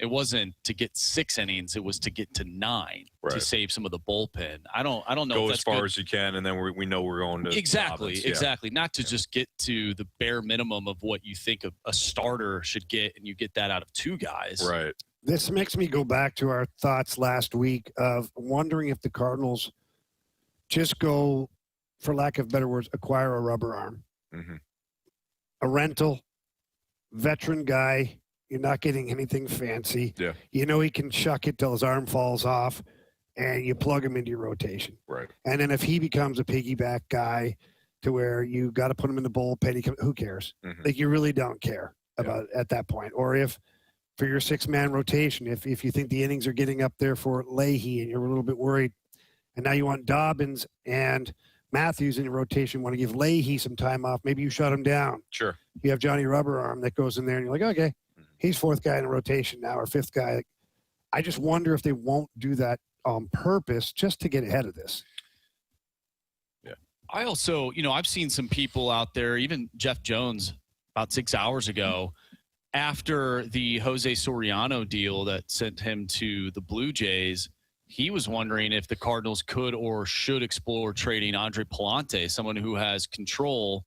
So then you move another starter out, which then you bring Dobbins in, and you still have that 5-inning thing. My counter argument with that would be, what are you getting for Palante? That's the key. We talked about it last week. I think he's more valuable as a Cardinal than he is on the market. And then he's pretty freaking reliable too.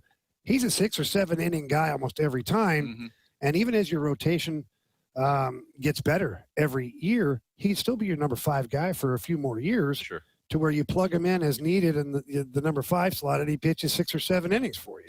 I think the key to that conversation, as well as, we didn't discuss it, but I think it was Morosi who said that actually, I brought it up in the first segment.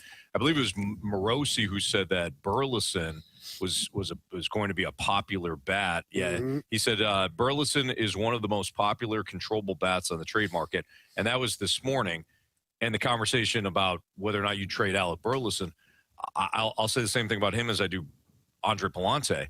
What is the return? If the return is too good to pass up, then you make the deal. If not, I think you sit and keep going. You don't have to trade Burleson. You don't have to trade Nootbaar. You don't have to trade Andre Palante. So depending on the return, I think you keep those guys for now. Guys, I have to interrupt here for a second. I think we need to stop talking about baseball. How come? Well, someone from the 618, several text messages here. Anthony is a tool, which was completely uncalled for. Thank you. This was a little while ago. Yeah. And then today says we have a number of texts basically suggesting that we trust our GM, let him do his job. Hope Chaim Bloom consulted the baseball experts. Don't be an ass and split hairs. Please let Bloom make the decisions. Well, 618, I can tell you right now, as plugged in as I am in the St. Louis area, I don't have any personal connection with Chaim Bloom. So he's probably not listening to my phone calls. Yeah, probably not. This is a 4-hour show. It is a trade deadline day. It is, I don't say our duty to talk about baseball, but we should probably talk about things that are happening currently. Yeah. So 618, I just don't know what we should talk about then. Well, Did we doubt Chaim Bloom? No. I haven't said what I said. I trust what he's doing. I want to see what's going on. No. I don't understand the anger. Jamie, do you want to throw it out there, or should I, about the, what they hear? And you can do. You're very good at it. All right. We are only responsible for what we say, not for what you hear. Yeah. So, 618? 618, yeah. I'm going to do something here. Okay? Sure. 618. I hope you're still listening. I forgive you. I forgive you. It's very grown up of you. I think you got a lot of things going on in your life. I think there's something that's really bothering you. The fact that you have turned into, what's the word? A child. Oh, wow. To attack. I think there's some things going on in your life that you might need to seek out, and just get better for. And you know what? We support you and we forgive you. I'm going to be completely honest. I stopped listening when you brought up that text message. It's terrible. But I did hear Stalter is a tool. I did hear that. The 618 texted in, Anthony isn't a tool. That's a tad extreme. Sure, he's a cocky fat A, but definitely not a tool. Thank you, Patrick. No, that's been, I think that's been proven by our emailers. The 417 wants us to talk about WWE SummerSlam. Yeah, that makes sense. We might have to, considering the 618 does not want us to talk about baseball, unless our name is Chaim Bloom. Oh, okay. Yeah. I don't think that, you know what? I already forgave him. We could talk about the World Dog Surfing Championships that took place over the weekend. Let me refresh the deal here for the Cardinals, since it's the only one we have right now ahead of the 5:00 Central deadline. Today, the Brewers have acquired Dustin May and Joe Romero from the Cardinals in exchange for outfield prospects Alexander Frias and Josiah Ragsdale. From the profiles that are available at MLB.com. Frias, who's 18 and in single A, is somebody that's more of a power. I mean, it's hard to project, right? He's 18 years old, but he's more of a power prospect, somebody that could play one of the corner outfield spots. Josiah Ragsdale, who's in Double A right now, is somebody that profiles more as a contact and a speed guy, somebody that could be very valuable when it comes to base running. But again, these are just prospects. Baseball Trade Values did tweet out that the deal is rejected by our model as an overpay by Milwaukee. And a lot of like the baseball peeps, people who kind of study these trades and people who study the prospects and stuff like that are suggesting that the Brewers overpaid here. Yeah, I'm seeing a lot of that too.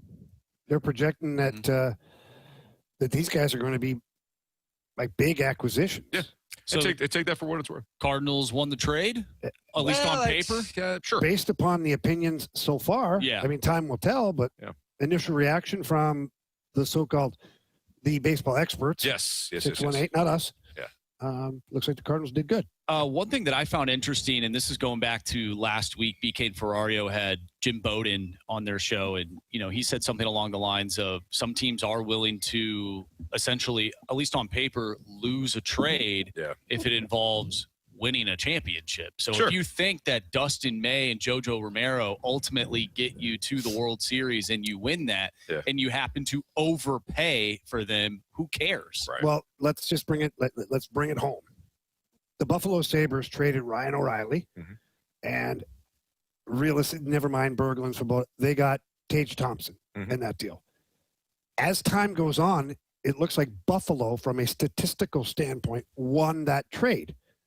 However, I don't think there's one person in the hockey world that would argue that Ryan O'Reilly was one of the cogs to bring you a Stanley Cup. I'm sure there's someone out there. I've actually seen people online say the complete opposite of that, and I just have to wonder what is going on in their brain. So there are some funny people out there. We'll put it that way. But I think that's, to me, is an example of Buffalo ends up maybe winning the trade as far as the stats because they haven't won a Stanley Cup. Now, if they go on to win a Stanley Cup and Tage Thompson's a pillar of it, maybe then the pendulum swings. I call that a hockey trade, though.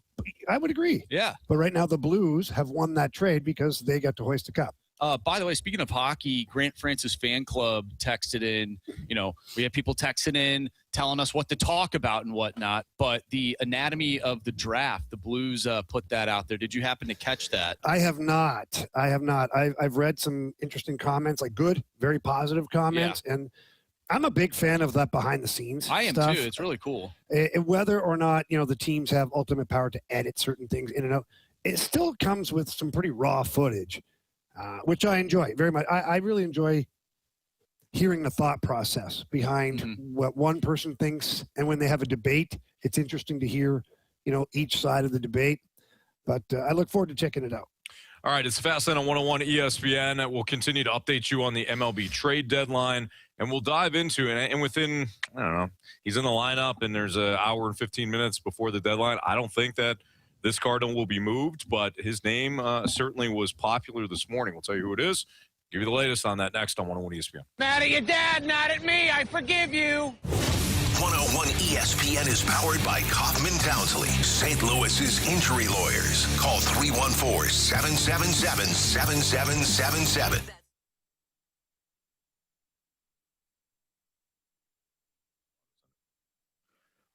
Hey, if you haven't gotten that new driver, or maybe it's not a new driver, but maybe it's a person within your household that needs a vehicle because they're going off to college, go see my friends at Auto Centers Nissan out in Herculaneum. They've got tremendous deals right now. But when it comes to buying the vehicle for that driver that, again, might be going out of state for college or might be in state, but, they got a couple-hour drive. You want that safe, reliable vehicle for your loved ones. Well, again, Auto Centers Nissan in Herculaneum, they've got safe, reliable vehicles that are priced perfectly right now. And when it comes to new Nissans, they certainly have new Rogues and new Frontier models. The new Murano is sharp. We love, in the Stalter household, the Pathfinder, whether it's new or pre-owned. We just love the way the Pathfinder suits our family and our family's needs. But for somebody that might be interested in non-Nissan vehicles, Auto Centers Nissan has pre-owned vehicles that are different makes, different models. So whether you're looking at new or pre-owned, Auto Centers Nissan has over 1,000 vehicles on their lot in one location. If you go to autocentersnissan.com, they got certain exclusive deals right now that are online only.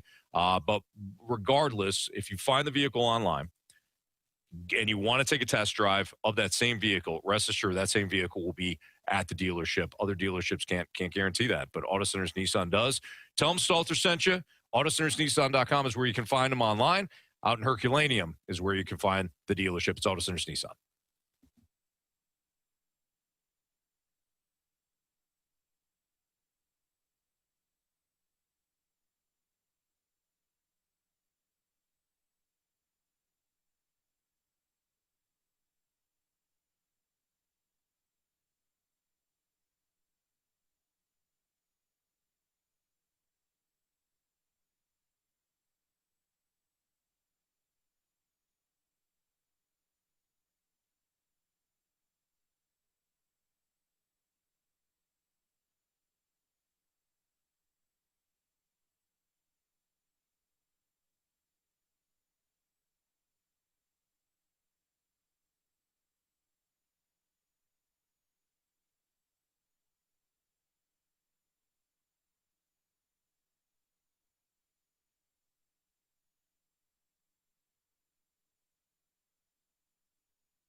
ESPN has your chance to win a pair of single-day passes for the BMW Championship, August 18th through the 23rd at Bellerive Country Club, including access to the Trophy Club presented by Michelob Ultra. See the top PGA players in the world compete while enjoying the Trophy Club presented by Michelob Ultra, located alongside the 7th green, featuring shaded seating and indoor lounge, a variety of food and beverage options for purchase, including off-site parking and shuttle service and more. Find your chance to win that pair of single-day passes for the BMW Championship at Bellerive Country Club, including access to the Trophy Club presented by Michelob Ultra Superior Light Beer.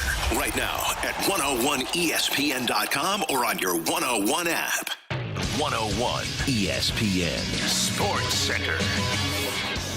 Cards do business with Brew Crew. I'm Bradford Bruns. Your Sports Center update is presented by Saliga Heating and Cooling. Last hour, Ken Rosenthal first reported on the Cardinals' initial move before 5 p.m. St. Louis sending Dustin May as well as JoJo Romero to NL Central rival Milwaukee. Return package parts per Katie Wu include prospects Alexander Frias plus Josiah Ragsdale. STL also kicks off a 3-game set against Aaron Boone's Yankees tonight. First pitch scheduled for 6:05. College Pigskin MU concluding its first fall camp session. D tackle Sterling Webb appeared. Running back Ahmad Hardy, meanwhile, ramping up slowly. He will not be a participant in practice this week, but he will be a participant in rehab and walkthroughs as we continue just to get him acclimated back to what it would take to play football.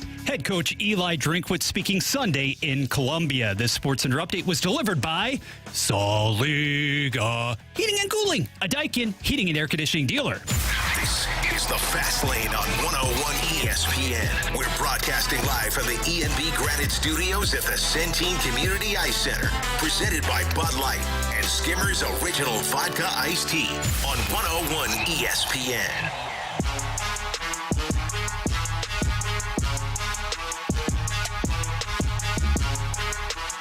We have your opportunity right now to win a pair of tickets to see Guns N' Roses next Saturday night, August 16th at Busch Stadium. You can find all the ticket details and a bonus chance to score free tickets for Guns N' Roses right now at 101ESPN.com or on your 101 ESPN mobile app, which is powered by Dobbs Tire and Auto Centers.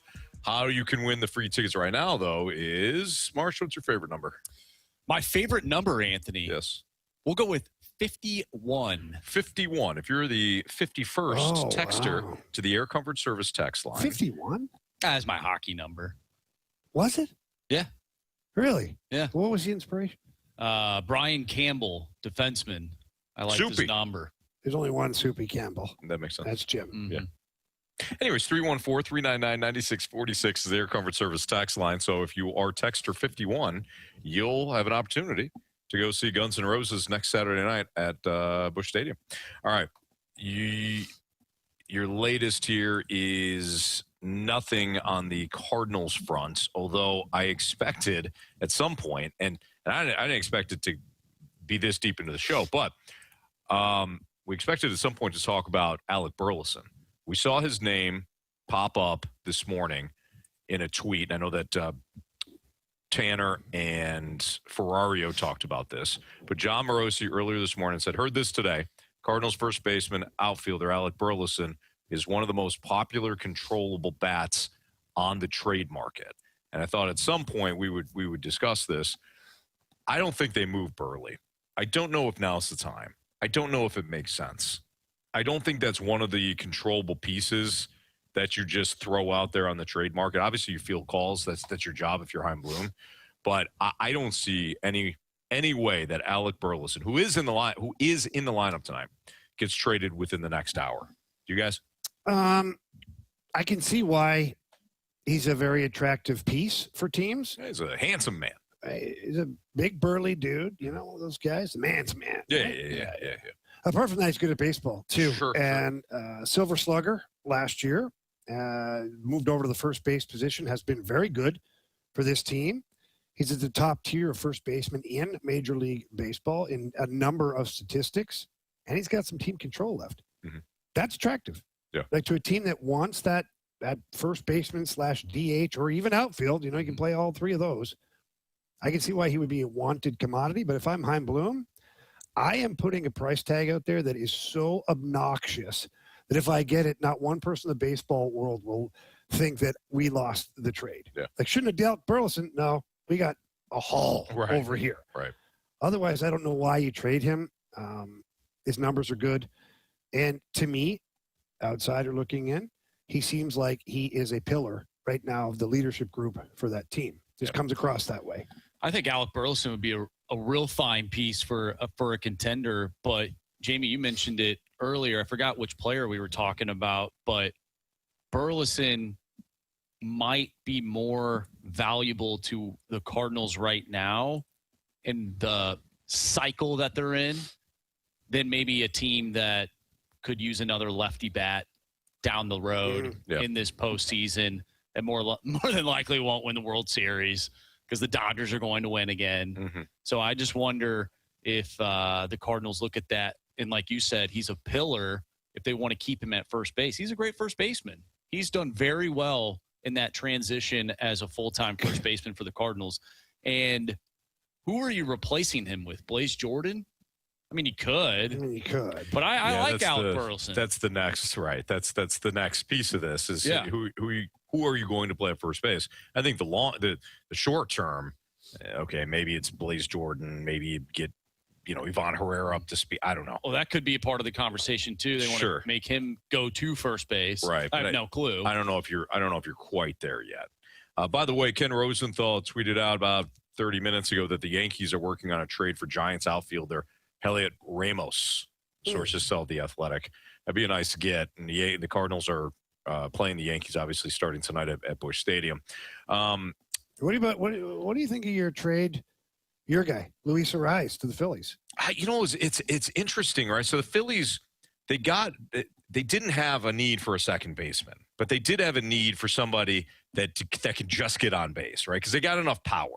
So can you get somebody that's just high contact guy? And they got like the most high contact guy, contact guys in Luis Ariz. So now he goes to second base. What was it? Stott goes to first, I think. Bryce Harper goes to the outfield. Yeah, that was odd for me for Bryce Harper to be like. Stott goes to third. Alec Boehm goes to first. Yeah, but then Harper at the outfield. I thought that was kind of weird because you're Bryce Harper, kind of comfortable over there at first base. You are. Harper is also the one too that has been all over. Like we need hitting and pitching. I think he went to the team and said I would be okay going to the outfield. Yeah. Bryce Harper is the ultimate team player. Like say what you want about him. Harper wants to win. Yeah. So did you guys talk about his comments on Thursday or Friday and Don Mattingly kind of going back and forth? We did not. Media wise. What did you see all that? I did not. I saw bits and pieces of it. So if you want to refresh things, please do. Kind of like what we're talking about. He was like, we need help. Yeah. Went to the media and said that. And Mattingly was like, well, I don't really say that stuff. And blah, blah, blah. The old guard. But with all that being said, like, is Luis Ariz, is he that guy? Is he that help? Do you think he puts them over the top? I don't know if he puts them over the top, but you're trying to build the most complete team that you can. Where would you plug him into that lineup? Because Schwarber's your leadoff guy. Yeah. Do you come with Ariz at number 3? Where's Harper hit? Harper has been hitting 3. Well, but you want to put him ahead of Harper, don't you? Yeah, to get him on. So actually, funny enough, this is the Phillies starting lineup tonight. No Ariz in the lineup. Turner is your leadoff man. Schwarber is batting second. Harper is your third batter. Alec Boehm is your cleanup hitter. So then where would you put Luis Ariz? Does he become your leadoff guy? I don't know. Because, I mean, you could move. But so what you could to do me, is if he bats 5th or 6th, it's almost useless. Yeah. He's getting on base all the time, and I bet you more often than not, he's not getting punched home because the bottom of the order, even though the Phillies have a good bottom of the order, in theory, it doesn't have the same pop as the top of the order. You can move everybody down. Yeah, to your point, you could do Ariz lead off, Turner second, Schwarber third, Harper fourth, Boehm fifth. I mean, that's scary. I don't hate it. I don't hate it at all. But bottom of the lineup is still. To me, if you trade, but you've just lengthened your lineup though too by doing it that way. Yeah. So you're 5 deep before you have to worry. Right. And if Ariz gets on, you got murderers row. You got Schwarber and Harper. Sure. Like one of these guys is knocking him in. No. 314 says bat him 9th. He'll be a second leadoff batter. Tony used to believe in that. Yeah. So I don't know how much I believe in it though, but Tony's a lot smarter than I am. Right? 618. Leave it to the baseball guys. Would you want your deadline acquisition to bat 9th? Sounds kind of weird, doesn't it? I mean, if it helps the team out, but I don't think Ariz is a 9-hole hitter. All right, it's Fastlane on 101 ESPN. We've got a Gauntlet trophy that's possibly that is on the line. It is there. It's on the line. Marsh has an opportunity for a save, but he's going to have to knock off Sam, who is a great guy. He seems like a really good guy. We'll find out how good next on 101 ESPN. Start your day with the morning after on 101 ESPN. Get in the know first on everything St. Louis sports with Tim McKernan, Doug Vaughn, and Martin Kilcoy. Listen to TMA weekday mornings from 7 to 11 a.m. on 101 ESPN. The morning after is presented by Brown and Crouppen Law Firm. Well, if you're looking for any exterior work to your home, whether that's roofing, siding, gutters, if you have storm damage or you think that you might have had some damage during a hailstorm, whatever it is, Conrad Restoration Services, they have to be your first call. They're a local company, and they're led by my good buddy, Matt Conrad. He's been doing this for over 25 years, and he knows exactly what's going on with your home. You don't want to have anybody in there. The door-to-door salesmen that are from out of town just selling whatever, you don't want those guys on your roof. You don't want them looking at things. They're not around when the project's done. They're not the ones you're calling afterwards. No, you want somebody who is local, who is trusted, who understands all the different codes that have to be upheld all over St. Louis, and a company like Conrad Restoration Services that their reputation matters. And Matt Conrad, he's there. He knows what's going on. He is the leader of the group, and he's going to make sure the project runs smoothly. Their sales team is not, it is made up of former roofers, so they know what they're looking for. And not every time that there's a storm do you need a completely brand new roof. You may, that's possible, but sometimes there's just some repairs that can be done. That's where Conrad Restoration Services, they're going to do you right and make sure you get exactly what you need. So please schedule your free roof inspection today by calling Conrad Restoration Services, 314-805-8557. That's 314-805-8557, or you can always visit ConradRestorationServices.com.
deadline day in Major League Baseball.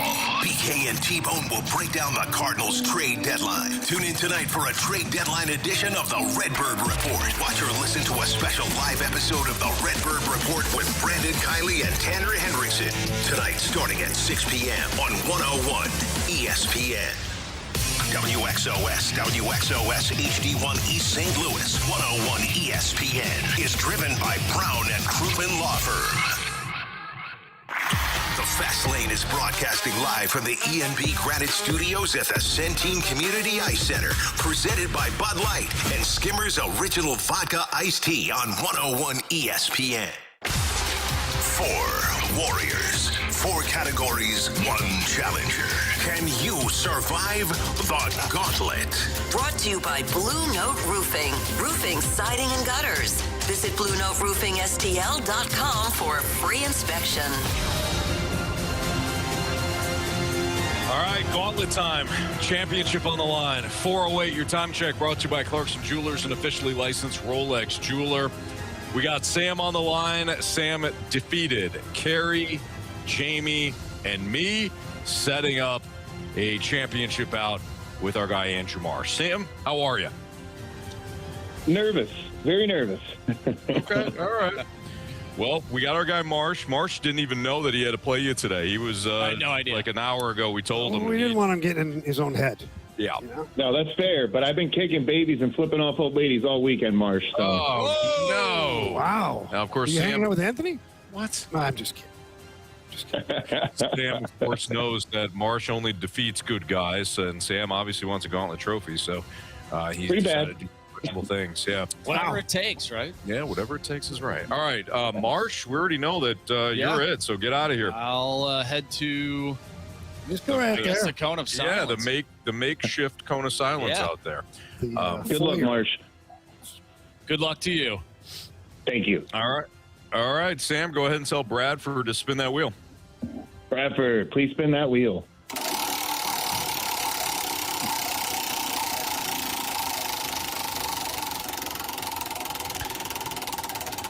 Well, Sam, we have to say, this one is going to be pretty daunting considering your opponent, but for the title, we wouldn't have it any other way. You've got hockey today, buddy. I knew I was going to have to do all 4, and this is the one category I really didn't want to do Marsh in, but, here we go. Okay, well, hockey it is. Marsh is very good at hockey, but we'll see. Sometimes it's not in our wheelhouse. All right, so, Sam, as you know, you're going to get 4 hockey-related questions today. Each one is worth 2 points. If you ask for the options, those questions become worth 1 point. Are you ready? As ready as I'll ever be. All right, here we go. Question 1. The St. Louis Blues acquired goaltender Glenn Hall in the first round of the 1967 expansion draft. What original 6 team did Glenn Hall play for before coming to St. Louis? Well, that's a little before my time, so I'm going to have to do the options. Boston Bruins, New York Rangers, Chicago Chicago Blackhawks. Can you repeat those one more time? I'm sorry. I got caught off on that one. I know. Boston Bruins, New York Rangers, Chicago Blackhawks. Oh, God. I'm going to go with Chicago Blackhawks. Final answer. All right.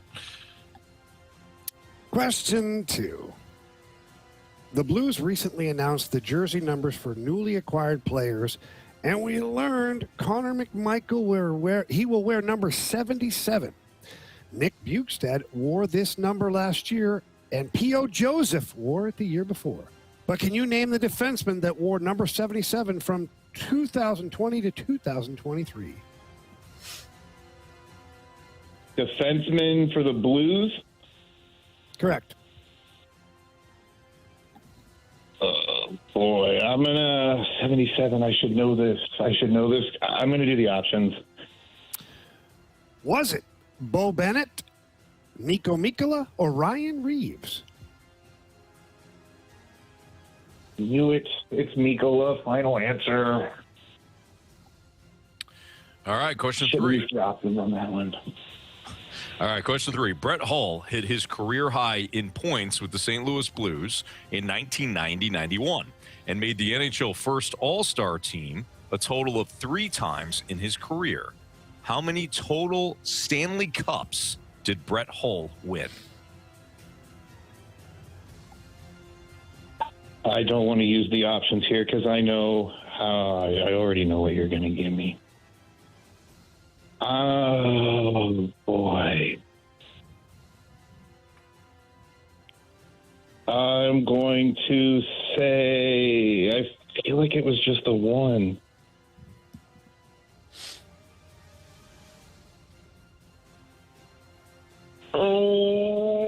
Two. Sam, what's your answer?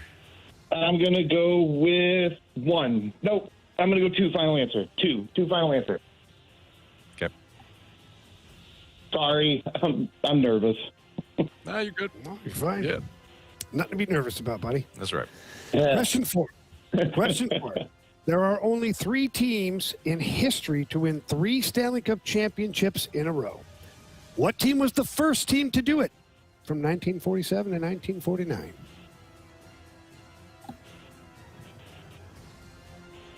Options.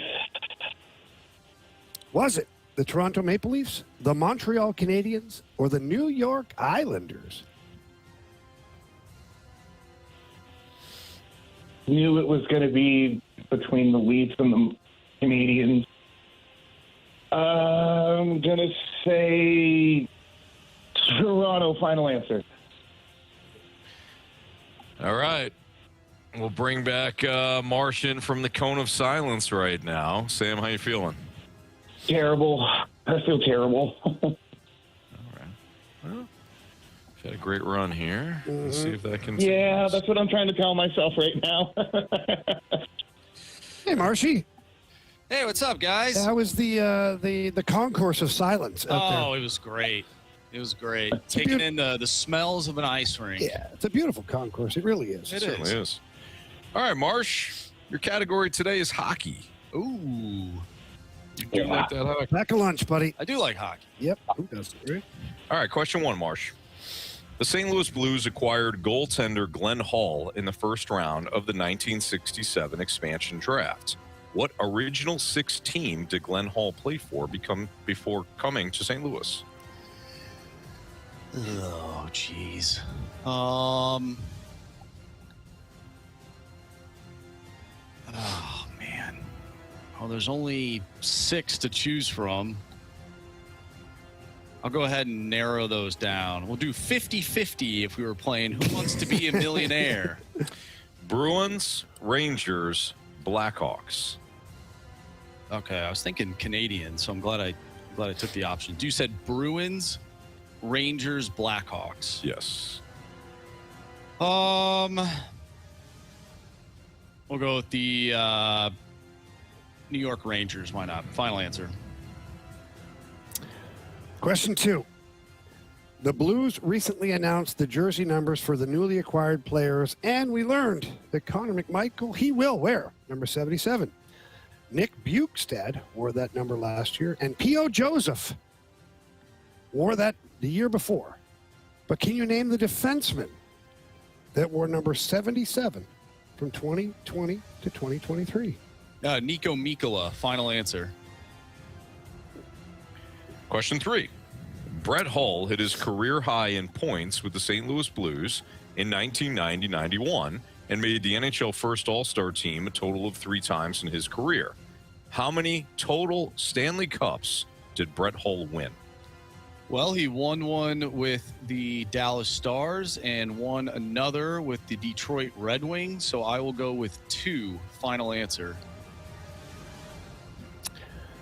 All right, Marshy. Question 4. There are only 3 teams in history to win the Stanley Cup championship. Hang on a second here. There are only 3 teams in history to win 3 Stanley Cup championships in a row. What team was the first to do it from 1947 through 1949? Oh, gosh. 3 in a row? I mean, I'll go with the team that has the most. I'll go with the Canadians. They seem like the logical answer, probably the easiest answer based on the volume. So I'll say Montreal, final answer. All right, let's go over these. Gauntlet trophy on the line today. If Sam knocks off Marsh, he gets himself a trophy. If Marsh prevails, then Sam had a great run that ended on the final gauntlet battle. Here we go. The St. Louis Blues acquired goaltender Glenn Hall in the first round of the 1967 expansion draft.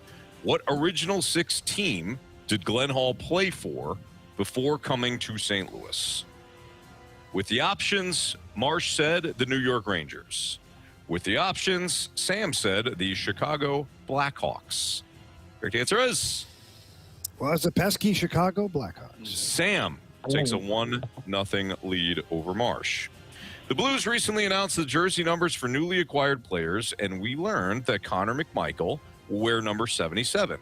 Nick Bjugstad wore this number last year, and P.O. Joseph wore it the year before. But can you name the defenseman that wore number 77 from 2020 to 2023?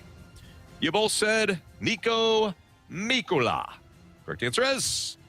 Mikkola. But Marsh didn't need the options. So we're all tied up 2-2. Brett Hull hit his career high in points with the St. Louis Blues in 1990-91 and made the NHL first All-Star game, or first All-Star team, a total of 3 times in his career. How many total Stanley Cups did Brett Hull win? You've all said 2. Correct answer is? 2. Dallas in 99, Detroit in 2002. Neither of you used the options on that one. So Sam has 4 points. Marsh has 4 points. It comes down to this. There are only 3 teams in history to win 3 Stanley Cup championships in a row. What team was the first to do it from 1947 to 1949? Marsh, without the options, said, I'll go with the team that's got the most. Give me those Montreal Canadiens. After listening to the options, Sam went with the Toronto Maple Leafs. What were the options? The Toronto Maple Leafs, the New York Islanders, and the Montreal Canadiens. If it's the Habs, Marsh wins. If it's the Leafs, Sam wins. Because we will not have any tiebreaker today. No. Sam. You have chosen wisely. Sam, it is the Toronto Maple Leafs. You win today 5-4 over Marsh. Got them all right again. You have completed the gauntlet. You got them all right again. What an epic run for Sam. Congratulations. You are a scumbag because Marsh only beats good guys. I tried really hard this weekend. but you're a scumbag. I think that was like 3 in a row where Sam got all the answers. Yeah, that was, I mean, that's dude, impressive. You've had an absolute remarkable run. The last 2. The last 2 for sure. Great job, Sam. Nice job, Sam. Congratulations. Thank you, guys. Man. Seriously, I feel bad because I always root for you guys on these things, but I've been wanting to do this for 5 years. I'm just glad I didn't embarrass myself. You certainly didn't do that. That's for sure. You didn't embarrass yourself, and no need to feel bad. You whooped all our butts, man. Nice job. Yeah. Sam is the first winner of 2026. Wow. How about that? Congratulations. I didn't want to bring it up, but I've been listening for a long time, and I don't hear a lot of these. I couldn't remember when the last one was, so pretty excited. Well, you're the only one in 2026. My man took to August 3rd to get it done. Congrats, man. Nice job. Thank you. We'll hook you up with a gauntlet trophy. Sound good? Yeah, absolutely. Bragging rights. Let's go. All right. Hey, congratulations. Thanks for listening to the show, Sam. We appreciate you. And again, congrats, man. Thank you, guys. Seriously, I really do appreciate it. Absolutely. All right. Take care. Marsh, hey man, nothing to hang your head about. No, it really was the Maple Leafs or Canadians. It's the only two options there. And yeah, I had Toronto in my brain, but I mean, I had to go with the volume. Yeah. So hey, you went down with a fight. That's for sure. I knew it wasn't the Islanders. That took place in the 80s. Correct. So they won 4 in a row. They did. So I had a feeling it was either Montreal or Toronto. Nice. And I guessed wrong. Hey, it happens, man. So congratulations to Sam. Good work by him. And first Gauntlet trophy handed out that's in 2026. All right, we are less than 40 minutes away from the MLB trade deadline. We'll tell you what we're hearing or reading next on 101 ESPN. Tune in every day this week from 2 to 6 as the Fast Lane broadcast live from the E&B Granite Studios at the Centene Community Ice Center on 101 ESPN. E&B Granite, Bernie Federko's only choice for granite countertops, cabinets, and flooring. And presented by Bud Light and Skimmer's Original Vodka Iced Tea.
Jamie, our guy Stewie's on the line with a 101 ESPN listener, and I'm sure that whatever that listener is talking to about with Stewie's going to help. Stewie from Stewart's American Mortgage Corporation is not just somebody that's going to get you to the finish line when it comes to your dream home. We'll certainly do that, but it'll make sure that the loan that you're getting is affordable and it's done right and it's done at your convenience, because Stewie's all about customer service, Jamie. Yeah, he's the best in the business for a reason. And look, we understand there's lots of lenders out there, and they're working hard too. And your real estate agent, your realtor, they may point you in the direction of one of their preferred lenders. That's fine. Stewie appreciates that, but get a second opinion. Call Stewie. And if you have any problems, if you have a hiccup or a speed bump that you really didn't predict, or you're close to closing and then there's a problem, pick up the phone and call Stewie on his personal cell phone, and he will do whatever he can to help you out. He'll help you get to the closing table as quick as he can. That cell phone number is 314-324-4440. Again, 314-324-4440. Call him, text him. He's busy right now with a listener, but leave him a message, or, again, shoot him a text. He'll get back to you as soon as he possibly can. If you can't remember that number, Anthony, what can you do? You can always Google the bagel loan. NMLS number 226715.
Broadcasting live from the Centene Community Ice Center inside the E&B Granite Studios. You're in the Fast Lane on 101 ESPN. Presented by Bud Light and Skimmer's Original Vodka Iced Tea on 101 ESPN.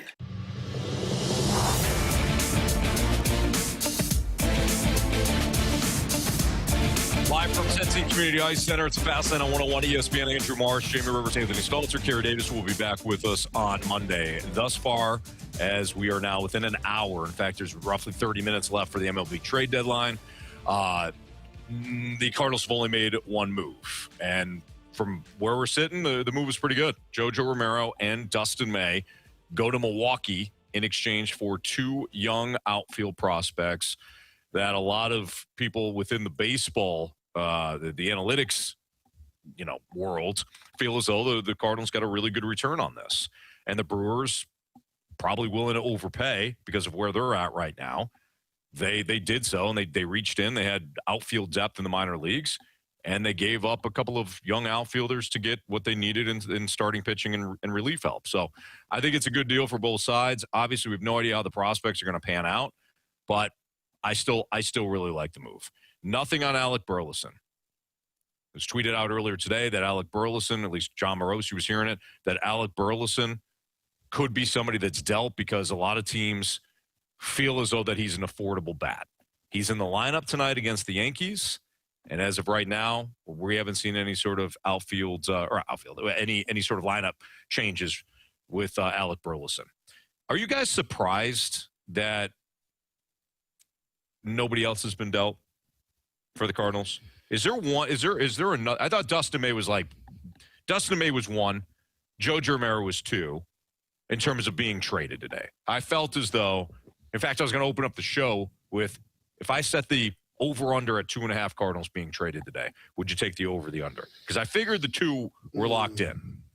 Is there another player, even though we've discussed Burleson and Newt, is there another player that's almost guaranteed to go? I thought Riley O'Brien was going to be guaranteed, and it's time. I think time will tell. I think he is guaranteed. If you're the Cardinals, I just don't know why you hang on to that. Like that spot is very volatile. One year it's great, the next year it's awful. Like look at what Ryan Helsley's gone through. Mm-hmm. He had a couple of fantastic historical years. And now what? Like he's had problems ever since. Like it's very hard to recapture that kind of success unless you're a Hall of Famer. Yeah. Like some of the big boys to do it over the years. There was a reason they're Hall of Famers is because they were able to be consistently amazing in that role. Sure. But I think Riley O'Brien to me was another, I'll say automatic. And I'm just surprised we haven't heard more rumblings about Lars Nootbaar. Yeah, he was another name that was out there about possibly being dealt. I don't know if I'm shocked that they really haven't done anything outside of the May and Jojo Romero trade. But I think as a fan, when you start to see all of these trades and all of the names and the returns and what teams are getting in return, I think for me as a fan, I want to be a part of that. I want to see my team sort of join the fray and see, okay, what happens? Because the Cardinals are trending downwards. Let's see what they can maybe get while all these teams are making deals and whatnot. So I think from that perspective, I want my team to be a part of the discussion, but I also am not completely shocked based on the amount of term that these players still have. Yeah. And if the deal is not there to be made, if Bloom doesn't see a return that he likes, well, then he's not going to do it. But also, I look at the return that Bloom got for rentals, and I'm thinking, man, what could he get for guys with term? Yeah.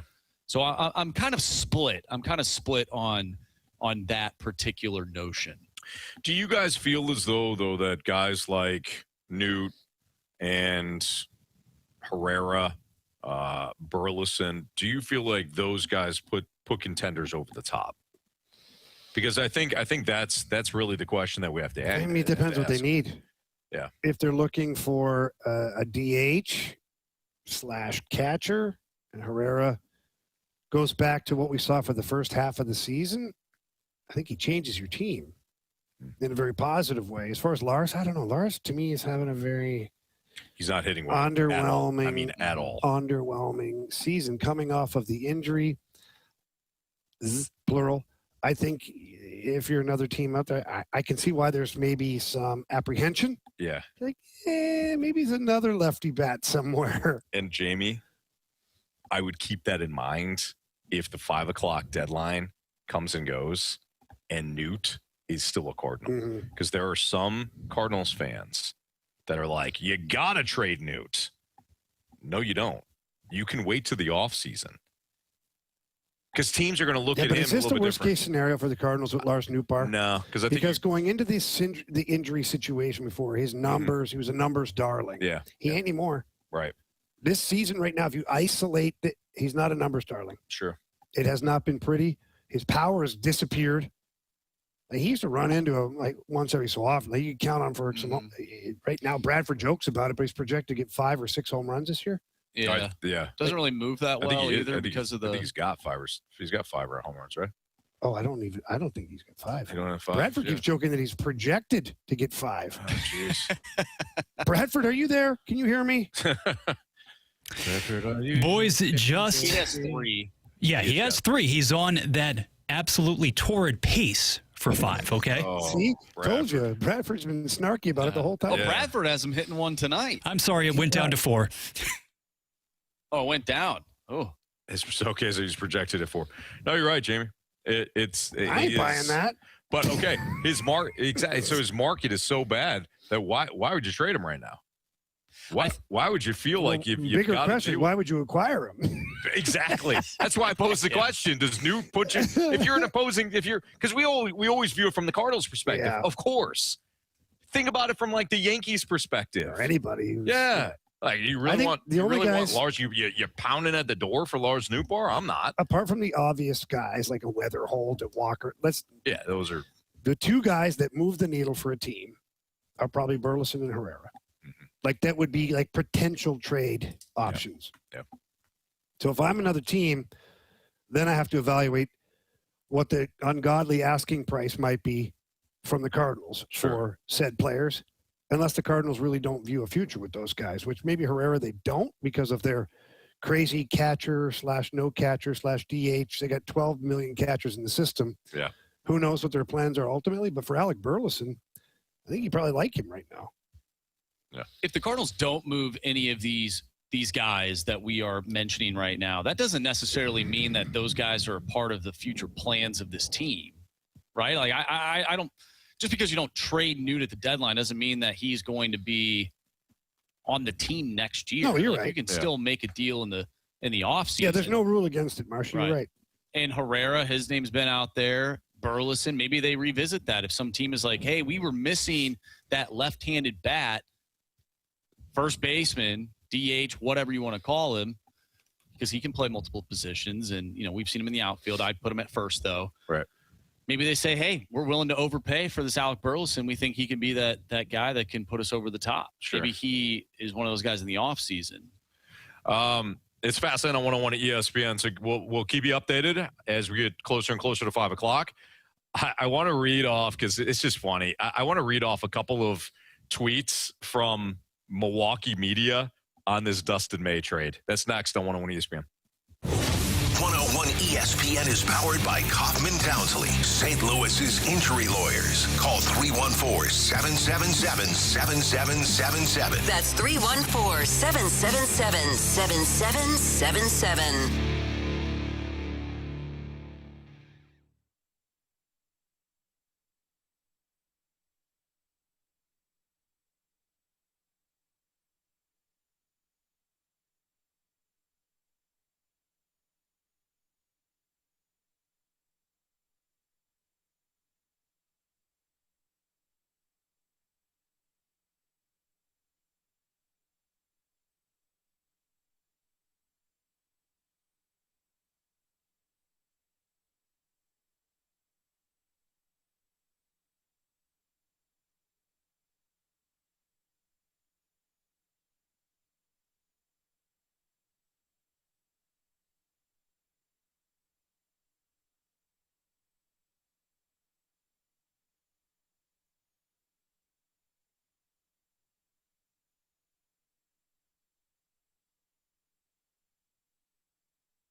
can now watch 101 ESPN live on our Air Alliance Team Studio Cams. Catch every show live on our YouTube channel or at 101ESPN.com. 101 ESPN Studio Cams. Presented by the Air Alliance Team Heating and Cooling. Getting the job done quickly, correctly, 100% of the time.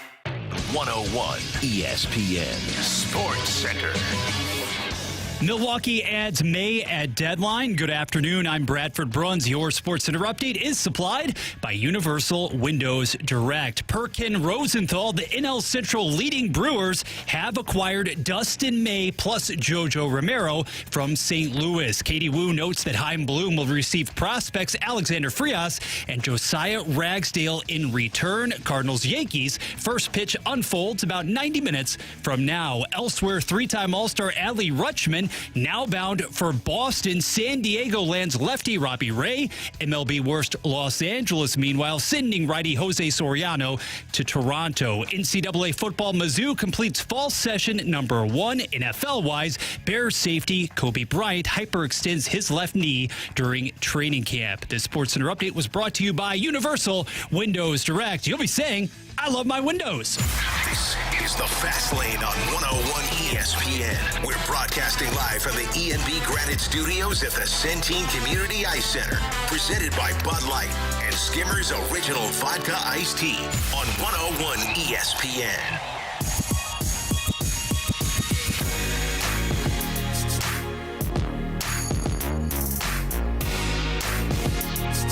According to Derek Gould of the Post-Dispatch, Ollie Marmol just walked out to bring back Lars Nootbaar from batting practice, and he's getting hugs from Coach John Jay and others. He's being traded.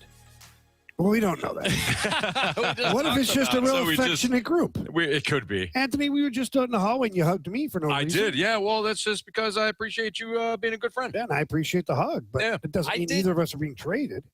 I did see that. I don't know. The hand placement was a little towards the lower half. Hey, Marsh, you I have mind a your own large bottom, business. so it's hard for Anthony to avoid it. You mind your own business. He likes to. He calls it his porch for his hand. Yeah. No, yeah, totally. So we'll keep refreshing Twitter and reaching out to the peeps that we know to find out what's going on with Lars Nootbaar. But I would imagine that. That news is going to be coming out soon here. Let's take a guess. Where do you guys think he's going? Yankees. Somewhere. He's going right across the. He's going right across the hall. That's a really good call because they are looking for an outfielder, left-handed bat. Although we just talked about the lack of power. Like if Lars still had that half of the power he had before, that plays pretty nicely at Yankee Stadium. So the Yankees earlier, it was reported that the Yankees were going to acquire Heliot Ramos from the Giants. He's a right-handed bat. He's a right-handed bat. He is an outfielder. So maybe they went righty instead of lefty. So, but I'll stick with. I'll say Yankees. What about you guys? Let's have fun with predictions here in the Fast Lane 101 ESPN. I stole yours. Give me a Red Sox. Nah, they don't really need a left-hander, do they? Not really. I'm trying to think of somebody in the American League that could really use him. That's not a Yankee because you already picked that one. Of course, he did that first, but that's fine. I'm going to go with the San Diego Padres. Okay. There has been rumors, but if you're the Padres, what are you doing? There's another team. Like, what are you doing? We talked about... They're all in all the time. They talked about the Mets earlier. The Padres are basically the same as the Mets. All right, you take the Yankees. I'll take the Astros. Oh, you just saw it. So I actually didn't. You're such an Astro. But I did look out and said Astros showing interest in Lars Nootbaar. That was 3 days ago. So I'm looking at the John Heyman post from earlier today. Padres are looking for a lefty bat. Burleson and Nootbaar from Cards are among many potential targets. I wonder if they called on Burleson and settled on Nootbaar. Or if the Cardinals said, how about a Nootbaar instead? Yeah, you filthy animals. Watch it be some random team. What about the Guardians? Sure. I don't know where he'd play. That's very random. I mean, he could play center. Oh. He could play center field for them. Because they have Chase DeLauter in right, and they've got Stephen Kwan playing left. but they could use. Are we thinking it's a center automatically American League? Well, Quan can Well, play Padres center would be field. National League, yeah. So Yeah. I don't know. So we threw out Padres, Yankees, Guardians. Anybody else? I guess we'll stay on top of it. Well, okay, so this is 46 seconds ago. John Heyman, Padres trying to land Nootbaar, Burleson, or Larnach to fill lefty need. Okay, so maybe it's if the Padres. Connect the dots, maybe it sounds like it's the Padres. Why would the Padres want Lars Nootbaar? Like, I'm just trying to connect the dots here to why somebody would have an appetite. Is it just you're like, you know what? It's a tough season because he's come back after the surgeries. And, yeah. But wouldn't you acquire him for now? Like, since one of the Padres that looked past the end of their nose. Never. Well, I shouldn't say never. Under AJ Preller, never. Do you think whatever team that trades for Lars Nootbaar will have the same reaction as Brewers fans did earlier today? I hope so. Wow, what a transition! Oh, you like that? That's a transition in the biz. Masterclass. So right there. I teased that out. I just started laughing, and Marsh, you had read off, I think, one. Here, this is what Steve Pfeiffer, who is the Michelle's host. husband. The different spelling. Host of Wisconsin Sports Daily, Monday through Friday, 2 to 5 p.m. in Wisconsin. So this is a radio host after seeing that Alexander Frias and Josiah Ragsdale were the two prospects going to the Cardinals in the Dustin May and Jojo Romero deal. He goes, that deal is an F. Horrible. First comment afterwards, it's an absolute disaster. Oh, 3 exclamation points. It's like trading Churio or Made 5 years ago. Wow. Okay. Sign me up. Yeah. That deal, this is from Jim. Who Jim is, we don't know. That deal could have gotten Scooble. He writes. Is there any? Let's see here. Well, how about the one that I showed you that just said at the top, the Cardinals are thieves. Thieves. Yeah. I love it. I'm trying to find any other ones here that could be funny. Yeah, some of these are more rational. We don't want that. We don't want the irrational. Those aren't fun. Yeah. So that is pretty funny. All right. Do we have any updates? I'm still. Oh, here we go. Wow. Oh boy. Jorge Castillo. The Diamondbacks are acquiring Lars Nootbaar from the Cardinals, sources tell me, and Alden Gonzalez. So it's the Arizona Diamondbacks. Wow, we've got Arenado back, boys. Wrong. So Newt, there's our third baseman. So Newt is a Diamondback. Oh, Anthony, come on, he's a nice He's guy. a really good guy. No, yeah, Arizona Diamondback. Oh, okay. Yeah. Okay, so I'm going to tell you why that might be slightly better than the Padres. All right. Diamondbacks, from a draft class standpoint, a little bit better. San Diego, of course, has been dealing most of their talent over the last couple of years. So the Padres have one of the worst draft. I would say draft class. One of the worst minor league systems in baseball. Again, because they have been dealing all of their prospects to acquire big-time hitters or pitchers, for that matter. The Diamondbacks, while not great in terms of their minor league system, significantly better than the Padres. So Lars Nootbaar is heading to Arizona. We'll find out what the return is. I'm sure it's going to be more prospects. But Lars Nootbaar is about to be an Arizona Diamondback with about 10 minutes remaining to the MLB trade deadline. Oh, there it is. There's your 2.5 right Are we there. surprised that O'Brien and Stanek aren't gone yet? Well, Hey, we still got 10 time. minutes. Yeah, we do. Still 10 minutes. So Nootbaar's been pulled from the fields out in New York, and he's heading to the Arizona Diamondbacks. He's going to join old buddy Nolan Arenado. Well, we don't know that. It could be the return. And we don't know if they're buddies. Oh, I think they're buddies. I think they're buddies. I don't know. You just don't know. Yeah, that's true. You know, one guy's real serious. The other guy's a little more jovial. Yeah. You just don't know. Maybe sometimes the odd couple. Sometimes it works. Sometimes it doesn't. Oil and water. Mm-hmm. That very seldom works. Exactly. By the way. Yeah. But different personalities tend to work out too. Absolutely. Look at us. Completely. Yeah, for sure. All right, it's a Fast Lane on 101 ESPN. Why don't we do our sports six-pack next? If you got any questions for us, great. We'll update you on the Nootbaar situation. But for all intents and purposes, it looks like Lars Nootbaar is heading to Arizona in a deal. Sports six-pack is next. Send in your questions to the Air Comfort Service text line 314-399-9646. Sixer next on 101 ESPN.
Centene Community Ice Center inside the ENB Granite Studios. You're tuned into the Fast Lane on 101 ESPN. Presented by Bud Light and Skimmer's Original Vodka Iced Tea on 101 ESPN. I have a question. It's time for the Fast Lane to answer your sports questions. I want to ask you a bunch of questions. I want to have them answered immediately. Asking me all these weird questions. Answer the question. Answer the question. Answer me! Refreshed by Urban Chestnut. Urban Chestnut Swickle Light Premium Light Beer. Live your lifestyle, St. Louis.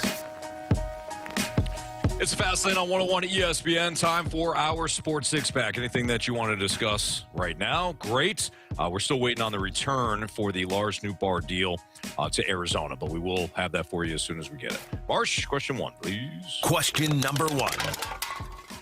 All right, we've talked a lot of baseball today. We have a NFL question from the Sun Launcher.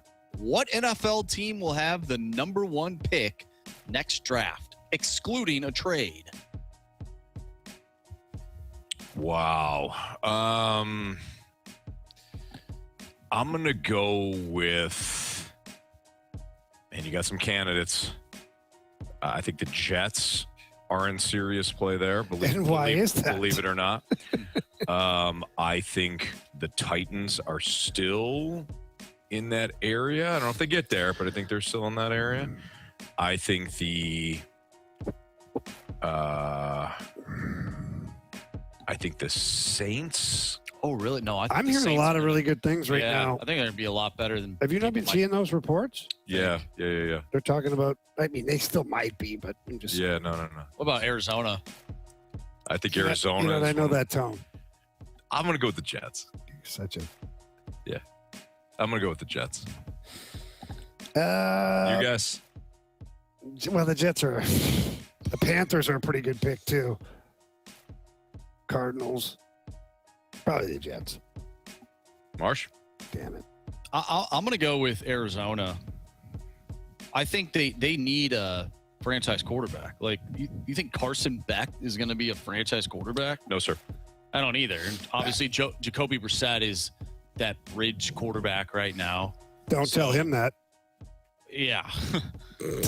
I'll go with Arizona, and then you hopefully you find that guy and you pair him with Love as your running back, and maybe the next St. Louis's own. Exactly. The next X amount of years you have that great quarterback and a great running back. Everything's always a little bit better when you pair it with Love, Anthony. 100%. Yeah. Yep. Dolphins a candidate as well. Ooh, a lot Dolphins. Of people Dolphins. I forgot about those Miami Dolphins. Yeah. Yep. Good call on that. Question 2, please. Question number 2. All right, this is from Barkley's Bone. Would you support the NHL adopting the idea of a player losing their no trade clause / no movement clause if they request a trade? This was taken from a tweet from Strict Nasty. Yeah, this is something we talked about eons ago. So Strict Nasty stealing our material. Oh, come on. I'm not saying that, but I love Andy. But you are. Come on. We have talked about it on this show before. I'd be in favor of that. Like, the player can't have a no movement or a no trade clause and exercise their power to not be traded somewhere and then demand to be traded to like one of 3 places. Mm-hmm. That doesn't seem fair to the organization. Nor would it be fair to the player if he has a no trade clause and the team could veto that and trade him anyways. People are like, no, he's got a no trade clause. Okay, well, if he wants to go to said team or wants to be traded, then he's going to sign off right here, and that disappears. Right. And now we can trade him wherever the hell we want. If we can find a deal for one of those 3 teams, we'll try. But it's negotiated in the deal. And look, I'm pro player as much as I can be, but now being retired as long as I have no choice but to see it from both sides of the equation. And that would mean to me that it would be fair. If I have a no trade clause, like Colton Parayko, he vetoed it. Said, nope, I want to stay here. Great. But now if Colton Parayko said, well, I want to go here. What? You said no before, but now you're demanding a trade. And this is just an example. I'm just using Colton Parayko. He doesn't want to go anywhere. He loves it here. Obviously, he said no the last time. Sure. And I love the guy, so I don't want to trade him either. But If he requested a trade, then I'd say, well, you're willing to waive your no trade clause. Okay, well, then you're going to sign this piece of paper, and we'll do the best we can. But now we know that you're willing to be traded. We'll call you. Because now, like, the team gave the power to the player. The player doesn't have ultimate power then. If he decides to renege on a part of the deal, well, then the deal is gone. Like, that part of the deal is just gone. So I'm totally in favor of that. Well said. Question 3, please. Question number 3. With Lars Nootbaar being traded to Arizona, I think a lot of people have this same question, and it comes from the 573. Does the Noot trade open up a spot for Baez? I said this last week. I don't know if you were in with us, Marshy, if you were on one of your days off. All of the positive things you hear and see about Baez are the only things that you really see. Mm-hmm. When you do a deep dive, the guy strikes out at an amazing clip. And that's not the major league pitchers. Right. We just talked about it earlier, like maybe 2 guys out of every rotation are major league bound, or 3 if it's a really deep organization. So Baez is beating the snot out of the ball when he hits it. Don't get me wrong. But he's also striking out a ton. Well, you know who else had that issue, who was struggling at the major league level? It was Jimmy Crooks. Jimmy Crooks and Nolan Gorman, too. Yeah, he's been hitting home runs recently, which is great. Do you think? No, you continue your thought, and then I have a question. Sure, because you brought up Nolan Gorman. So I just threw Nolan Gorman there because he's a guy that when he hits the ball, he hits the crap out of it. But when he doesn't, it doesn't look very pretty. And I just don't want Baez to come up here too soon, to where he hasn't really developed as a full-time hitter, to where he's competitive in his at-bats. Some of them he's annihilating, but then other ones he's striking out 2 or 3 times a game. Right. So I just don't know what that looks like at the major league level. You mentioned Nolan Gorman. What would you what does his future look like? Like, what would you do if you had to make the decision as a team or as the individual? As a team, yeah. Because I've seen people online floating the idea out there of trading Nolan Gorman, seeing what you can get out of a Nolan Gorman. Do you think his time in as a Cardinal at the major league level is done? I've also seen people say, hey, bring the guy up again. Look where the team's at right now. Yeah. Let's see if he can recapture something. I'd give it a little bit to make sure you're really out of contention, just because. I just don't know what you get for him. Right. You'd almost have to just DFA him or waive him or whatever and see somebody just pick him up. I just don't know what value he has right now as a player that looks like he's had diminishing numbers for the last 1.5 to 2 years, maybe even. I don't know. Thoughts, Anthony? Yeah. You want Baez or Gorman first? Because we covered 2 grounds here. Yeah. Well, I'd rather see Baez come up first, Anthony. We've already seen. Yeah. No. Sorry, I was speaking back and off of what Jamie asked me. I think when an organization, and Jamie, you have probably more thoughts on this from a professional standpoint, but I think when an organization has made its mind up on you, it's over with. And I do wonder, and I don't have any inside knowledge on it, but I do wonder if the Cardinals are just they're done with Nolan Gorman. Mm-hmm. This is not the regime that drafted him. Mm-hmm. They gave the evaluation, and he hit under 200, and the power wasn't there with all the strikeouts. I think you've got enough guys that don't really have a spot. So I think the Cardinals will probably deal him for next to nothing and move on. Because the other thing is you got to free up spots in your organization too. If he ain't going to be the guy, you don't want him at AAA. Securing a spot that you could use to evaluate somebody. So I think the writing is on the wall with Gorman. Gorman in the last 7 games. Oh, he's hitting good. No, Anthony's not. Oh, he does have a home run. That's about right. He's walked 3 times. Whoa! He has struck out 11. Oh, okay. And he is batting 50. 500? No, 50. Oh, 50. Okay. But you know what? Let's go to the last 15. Yes, thank you. It's much better. Yeah, it's a larger sample size, Jamie. He has that home run. He's walked 4 times. Oh, so we're adding a walk. Struck out 23. Oh, so he is almost. No, he has doubled that number. and he's batting 70. It's up from 50. It's up. Yeah, but it's going in reverse. Yeah. Reverse. I don't know if he will be sniffing the major league roster anytime soon. We did get a text from 618. Gorman has otherworldly power in all caps. You must fix him at all costs. Okay. No, I agree with him. All right, it's Fast Lane on 101 ESPN. Biggest question of the day is next. The trade deadline is Hang on, passed. Anthony. Sorry. From the 7-3-1, when I was talking about Baez. Oh, yeah. Just about big power, but strikeout machine at the AAA level. Right. The 7-3-1 quickly and promptly kicked my ass back in the line by saying that this is – just look at Kyle Schwarber. So they're saying Baez is Schwarber. Oh, then hell, bring him up. I mean, bring him up, right? Because bat him lead off. I love when people use the Schwarber thing as an example. Yeah. Gorman was also the whole Gorman thing. Gorman was Schwarber too, yeah. except Schwarber keeps doing it year after year after year. 30, 40, 30, 40. Home runs. Well, so does Gorman. You heard the stats. No, he doesn't. Those are hypotheticals, Anthony. Biggest question of the day is next on 101 ESPN. We want to hear from you. Use the Scott Lee Mic Drop feature on the 101 mobile app. Give us your opinion on anything St. Louis sports with a mic drop. Brought to you by the Scott Lee Heating Company.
WXOS HD1E St. Louis 101 ESPN is driven by Auto Centers Nissan. Over 1,000 vehicles in one location. The Fast Lane is broadcasting live from the ENB Granite Studios at the Centene Community Ice Center. Presented by Bud Light and Skimmer's Original Vodka Iced Tea on 101 ESPN. It's time for the Fast Lane's biggest question of the day. Presented by Banner Construction, the experts in James Hardy siding. 5:10, your time check brought to you by Clarkson Jewelers, an officially licensed Rolex jeweler. Here's your biggest question of the day. What the hell do the Cardinals get for Lars Nootbaar? We still don't know the answer on that. But more seriously, and I realize part of this question is, what did you get? But did you guys, here's the biggest question. Did you like what the Cardinals did today? So far we got Dustin May and Jojo Romero going to Milwaukee for 2 outfield prospects who are supposed to be godlike, according to some of the Milwaukee media. Well, that'd be nice. And then Lars Nootbaar heading to Arizona, but again, we don't know what the return is yet. And we are past the deadline now. We're 11 minutes past the deadline. They do have some leakers. Sometimes it leaks. Yep. Yeah. You got to get that looked at, and we will. So, by the way, Jacob deGrom apparently is going to Atlanta. Whoa! Yeah, I saw that. It's a big pickup. It certainly is. I personally love what Chaim Bloom did today. I mean, looking at what Milwaukee fans think of the deal, they certainly love the guy, or guys, plural. I don't know why you wouldn't be happy about what the Cardinals got in return. And obviously we don't know what Nootbaar is bringing back, but it's going to be 2 prospects anyway. So I hope at least one of them's a pitcher. Okay. So I would like the Cardinals to add some pitching. I know that they've been doing that over the course of Chaim Bloom's tenure, but you can't have enough pitching. I'd like to see a pitcher come back in return. You know, here's what I like. I've mentioned this in the past. You want to work with teams that know what they're doing, right? They're also smart, so they could fleece you, like the Rays have in years past with the Cardinals. But typically, you want to work with teams that have really great minor league systems. The Brewers clearly have a great minor league system. There's no guarantee, of course, that Alexander Frias and Josiah Ragsdale will develop. But I think they'll have a better chance of developing coming from Milwaukee's system than coming from, San Diego's system, which is ranked almost dead last. So I like the fact that the Cardinals got 2 guys that have high upside, and they come from a smart organization like Milwaukee. Now, the Cardinals could still screw them up, but I at least think it's a great starting point. And don't forget, again, they're rentals. May and Romero were rentals. Well, that's where I was going. Is the road was coming to an end on 2 of those players, Dustin May and Jojo Romero. And so what you've done now is you've drugged the vehicle back to the starting line, and now you get to go again and see where it takes you. But you've got some, if we're using a racing term, you got a couple of muscle cars that you believe in. Now, who doesn't? You don't know. But the other 2 guys you get rid of, they were done. They weren't going to be part of your organization moving forward anyway. So you reset your process by adding 2 apparently very, very good young prospects. Yes, sir. As far as Lars Nootbaar, guys, I don't want to be that guy, but it's only a matter of time before the next injury hits. And now that he's had surgeries, he's had this, he's that, those things start to fall apart quicker now than ever. I'm not saying you trade him for nothing. Yeah. I'm still curious to see what the return is for Lars Nootbaar. But to me, that's not a very difficult decision. If somebody wants to buy, you check your Carfax, right, Anthony? Yeah. You get a great deal on a car that's been 7 accidents. Right. You're like, but the Carfax shows it's taken some major damage. Right. Looks great right now, though. We did a great job in fixing things up, but it still happened. Yeah. That's kind of where Lars is for me. I'm sorry. I'm just going to be honest. Lars Nootbaar does nothing for me. Oh, my God. Mm-hmm. Lars Nootbaar does Now that he's gone, you're talking about Lars Nootbaar does nothing. He never has. I'm really sorry. I know that he's been, and we've called him this. We, the Fast Lane, have phrased him this way. He has been the analytic darling and the ultimate tease. And I got this way toward the end of the Tyler O'Neill experiment. Yeah. Because everybody kept saying, well, and you get to the point where you're like, this guy is who he is. I'm not going to lose sleep over Tyler O'Neill. And as it turns out, I actually like Tyler O'Neill more than I did Lars Nootbaar. Fine. He's still O'Neill's bounced around. He hasn't killed you. I'm just saying. Moving on hasn't killed you. He was more impressive. Sure. I don't think Newt's going to kill you. No. He may have a really hot month. Who gives a crap? He's going to be injured at some point next year. I'm sorry. I think one thing. That last part was mean. It wasn't nice by any means. Kind of said the same thing before. Yeah, no, totally. Yeah. I think one thing to keep in mind too with these 3 names is think about their origin in this organization. We'll start with Nootbaar. He was an 8th round draft pick. Mm-hmm. He was never considered Nolan Gorman, right? Or Jordan Walker. He was never one of those guys. A great second half once. The Cardinals did a good job at developing an 8th-round pick and getting something for him. Right. And same with Dustin May. He was a flyer. Yeah. And Jojo Romero was traded for Edmundo Sosa. Yes. Who again, wasn't carved out a pretty. He's carved out a nice career for himself. But he's not one of those, big time names by any means. So if you can get these two guys from Milwaukee that seem to be pretty good ball players and project to be some, good talent, and who knows what we're going to get from Nootbaar, I would assume it's probably going to be something decent with Chaim Bloom's track record going back 2 hours ago. Sure. If he can get, a pretty good deal out of rentals, maybe he can get something pretty good out of Lars Nootbaar. So I think we need to go back to the origin and think, okay, this is a win. We're not just looking at this season. I mean, we're looking at past seasons and what you can ultimately get for these players. Certainly. All right. Here we go. Do we have? Yeah, we certainly do. The St. Louis Cardinals acquired left-hander reliever Caleb Ferguson in a trade with the Cincinnati Reds for $250,000 in international bonus space. Sources tell ESPN. So that has nothing to do with Lars Nootbaar, but it looks like the Cardinals just picked up a left-handed reliever, probably to fill in for JoJo. He's a former Dodger. Oh, well, that bodes well. Although I wonder why they got rid of him. But either way. It was a while ago. Yeah. All right, so got a little help there. That makes sense because you lost Jojo Romero. So you get a veteran lefty and Caleb Ferguson. That makes sense. All right, we'll continue to monitor what the Diamondbacks got what the Cardinals got for Lars Nootbaar and the Diamondbacks.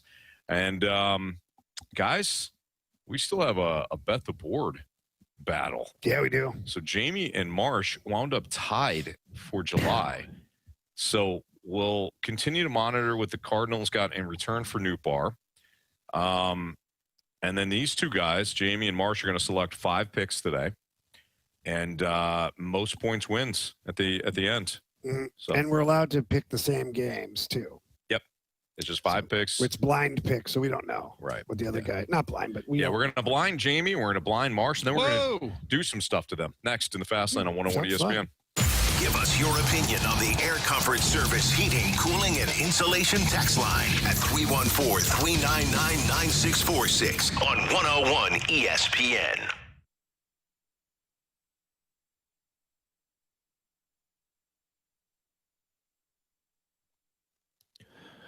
What better way to drink beer than to have it brewed by local people right here in St. Louis? And that's what Urban Chestnut is. A local brewery, and man, do they do a great job at creating all sorts of different beers with great flavors. And we talk about the original Zwickel. That's a fantastic beer. We all love those.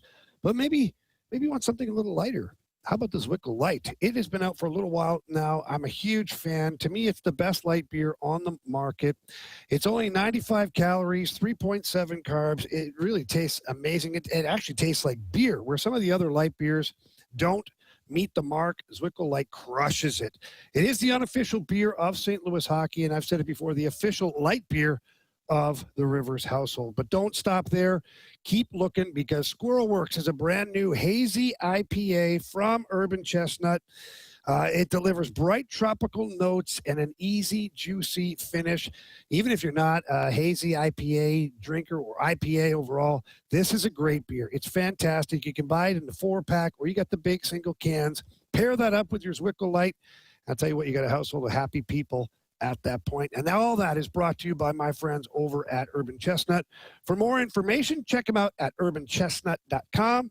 Again, that's urbanchestnut.com. Prost!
Broadcasting live from the Centene Community Ice Center inside the E&B Granite Studios. You're in the Fast Lane on 101 ESPN. Presented by Bud Light and Skimmer's Original Vodka Iced Tea on 101 ESPN.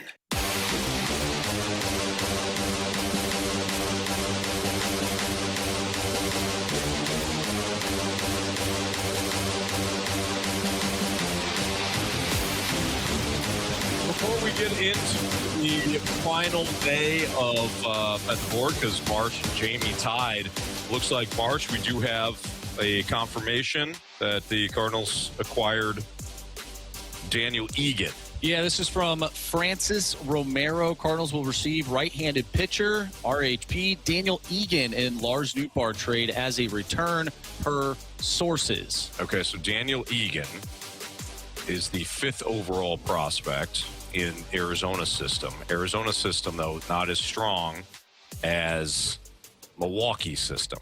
So just because they got the 11th prospect and the 13th prospect from Milwaukee, it doesn't read that way cross everywhere because, again, Milwaukee system is much stronger. Arizona fit, again, Egan is the 5th overall rated prospect in Arizona system. He's 23, 6'4", 205. Ooh. He's in Double-A now, and his ETA, 2027. So, nice. Looks like they got a pitcher that you could see a year from now.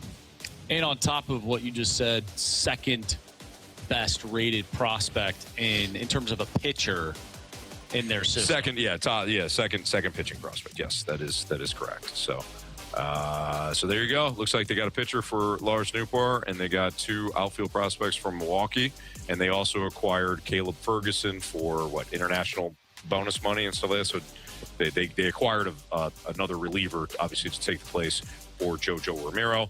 The other news I think we should bring up is the Cardinals I don't know if there's a Cardinals announcer or Derek Gould announced that it's likely that Quinn Matthews is just the replacement for Dustin May in the rotation. So, who did you say we got back in that deal? Daniel Egan. Well, apparently there's more to it. Yeah, there's more. Katie Wu adds that. But wait, there's more. Yeah, right-hander Daniel Egan and left-hander Sando Santana, both in Double-A, are 2 of 3 players heading back to St. Louis for Lars Nootbaar. Egan ranked number 13 for Arizona in the Athletics' top 20 prospects, both considered top 30 in D-backs system. Okay. So 2 of 3, and there's only 2 names mentioned there. Okay. So is there another name I'm assuming that we're waiting on? So Santana is 21. Yeah, she did 2 of 3 players heading back to St. Louis. All right, so there's still one more. It's developing. Yeah. So Santana, as Jamie mentioned, is a lefty in Double-A. He's only 21 years old. 5'10", 150. Not quite as imposing. Not quite as imposing. No, but profiles as a fastball slider guy. Fastball slider pitcher. Walk rates have been an issue, but have improved this summer. Occasionally lose command of the heater as he's falling toward third base. This, that, and the other thing. They got 2 pitchers. All right. Well, so far they've got 2. Yeah. Something else is coming back. Egan, by the way, looks like he profiles more as a fastball curveball pitcher, but he also is a slider. Fastball, curveball, slider, splitter. What? Little four pitch mix. Okay. Sign me up. On the surface, I like it, boys. Yep. We got a text from a 314. Was Newt to the Cardinals what Jordan Kyrou was to the Blues? No, I don't think so. I don't think so. Like No, production-wise, people like Newt here. No. Oh, yeah. That's a good point. When's the last time you said, get rid of Nootbaar? Yes, he's overpaid. That guy sucks. Yeah, no. I know he scored 70 points, but he sucks. That's the key.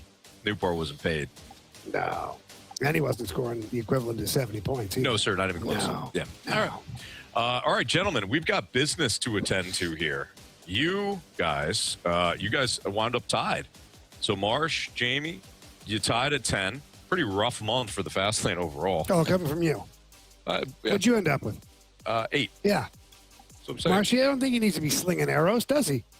I think as a team, as a whole, Carey, we had a rough month. Yeah, not great. This is what we're going to do. Jamie picked 5 games. Marsh picked 5 games tonight. Whoever has the most points by the end of it wins. Now, if you guys both get 3, we got to do it again tomorrow. All right. We'll go with 10 then. Just remember, like you and I, the home run thing? Yes. We just picked every player from each team. We had a draft. That's unbelievable. Was that the World Series? No. Yeah. I think it was. I think it went to the World Series. It went to the World Series because you and I, we were like, we're running out of time. Yeah. It was like game 4 of the World Series or something. Anyways, it doesn't matter who goes first because you guys can pick, same game. Right. So, Jamie, go ahead. Okay. Give me the Dodgers on the money line, minus 126. Give me the Rangers on the money line, minus 126. Give me the Astros, minus 136. Give me the Arizona Diamondbacks. Ooh, Newt's team. Minus 114. And give me the Cards Yankees over at minus 105. Okay.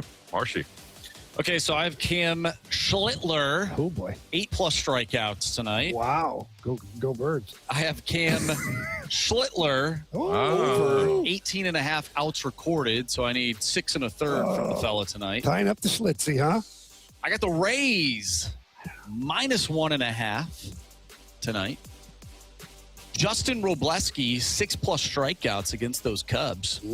And Jackson Churio, the old Carey special, give me 1.5 hits, runs, RBI. All right, there you have it. Well, good luck, Marshy. Minus 129. All right, good luck to you, boys. Good luck, Marshy. Yes. Good luck to you, boys. All right, we got a mic drop from Swan with his thoughts on Dustin May. And we'll also continue to monitor what the return is for Lars Nootbaar. A couple of pitchers thus far coming back from Arizona. We'll update you next here in the Fast Lane on 101 ESPN. 101 ESPN is powered by Kaufman Townsley, St. Louis's injury lawyers. Call 314-777-7777. That's 314-777-7777. Well, we all know that selling your home can be extremely stressful. The market is ever changing and interest rates are all over the place. And you're sitting there wondering, man, should I put my house on the market or not? Quit asking yourself those questions. Call the experts. Call Gloria Lou with Your Home Sold Guaranteed Realty. Look, Gloria sells homes faster and for more than the average agent. She also has a database of thousands of buyers in waiting, many of which are looking for a home just like yours. So think about this. You list your home in a certain price range, and Gloria Lou has people ready and willing and able to purchase your home right then and there. That helps you get the most money that you possibly can for your home, and it lets you sell your home quicker, maybe relieve some of that stress a little bit, Gloria also has helped thousands of families over her 23 years in real estate. I can't say enough about Gloria Lou and her team over there at Home Sold Guaranteed Realty. They do a fantastic job. But you do have to pick the phone up and give them a call. When you call them, tell them Jamie Rivers sent you in. Her number is 314-325-6888. That's 314-325-6888, or visit GloriaHasTheBuyers.com.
101 ESPN Sports Center.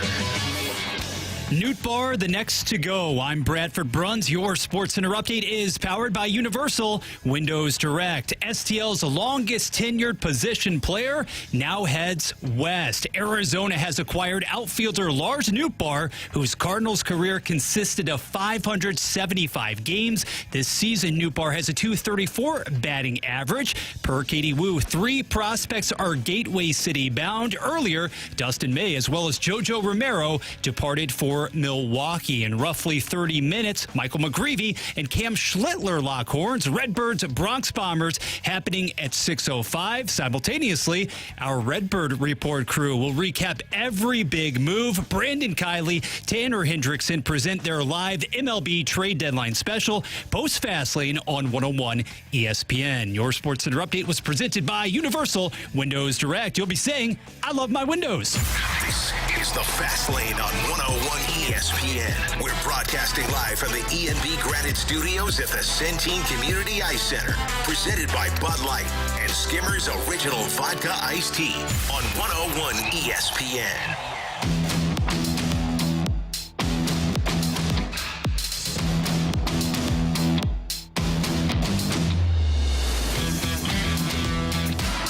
ESPN as your job to score a pair of single-day passes for the BMW Championship coming up on August 18th and 23 at Belle Reve Country Club. That pair of passes will include access to the Trophy Club presented by Michelob Ultra.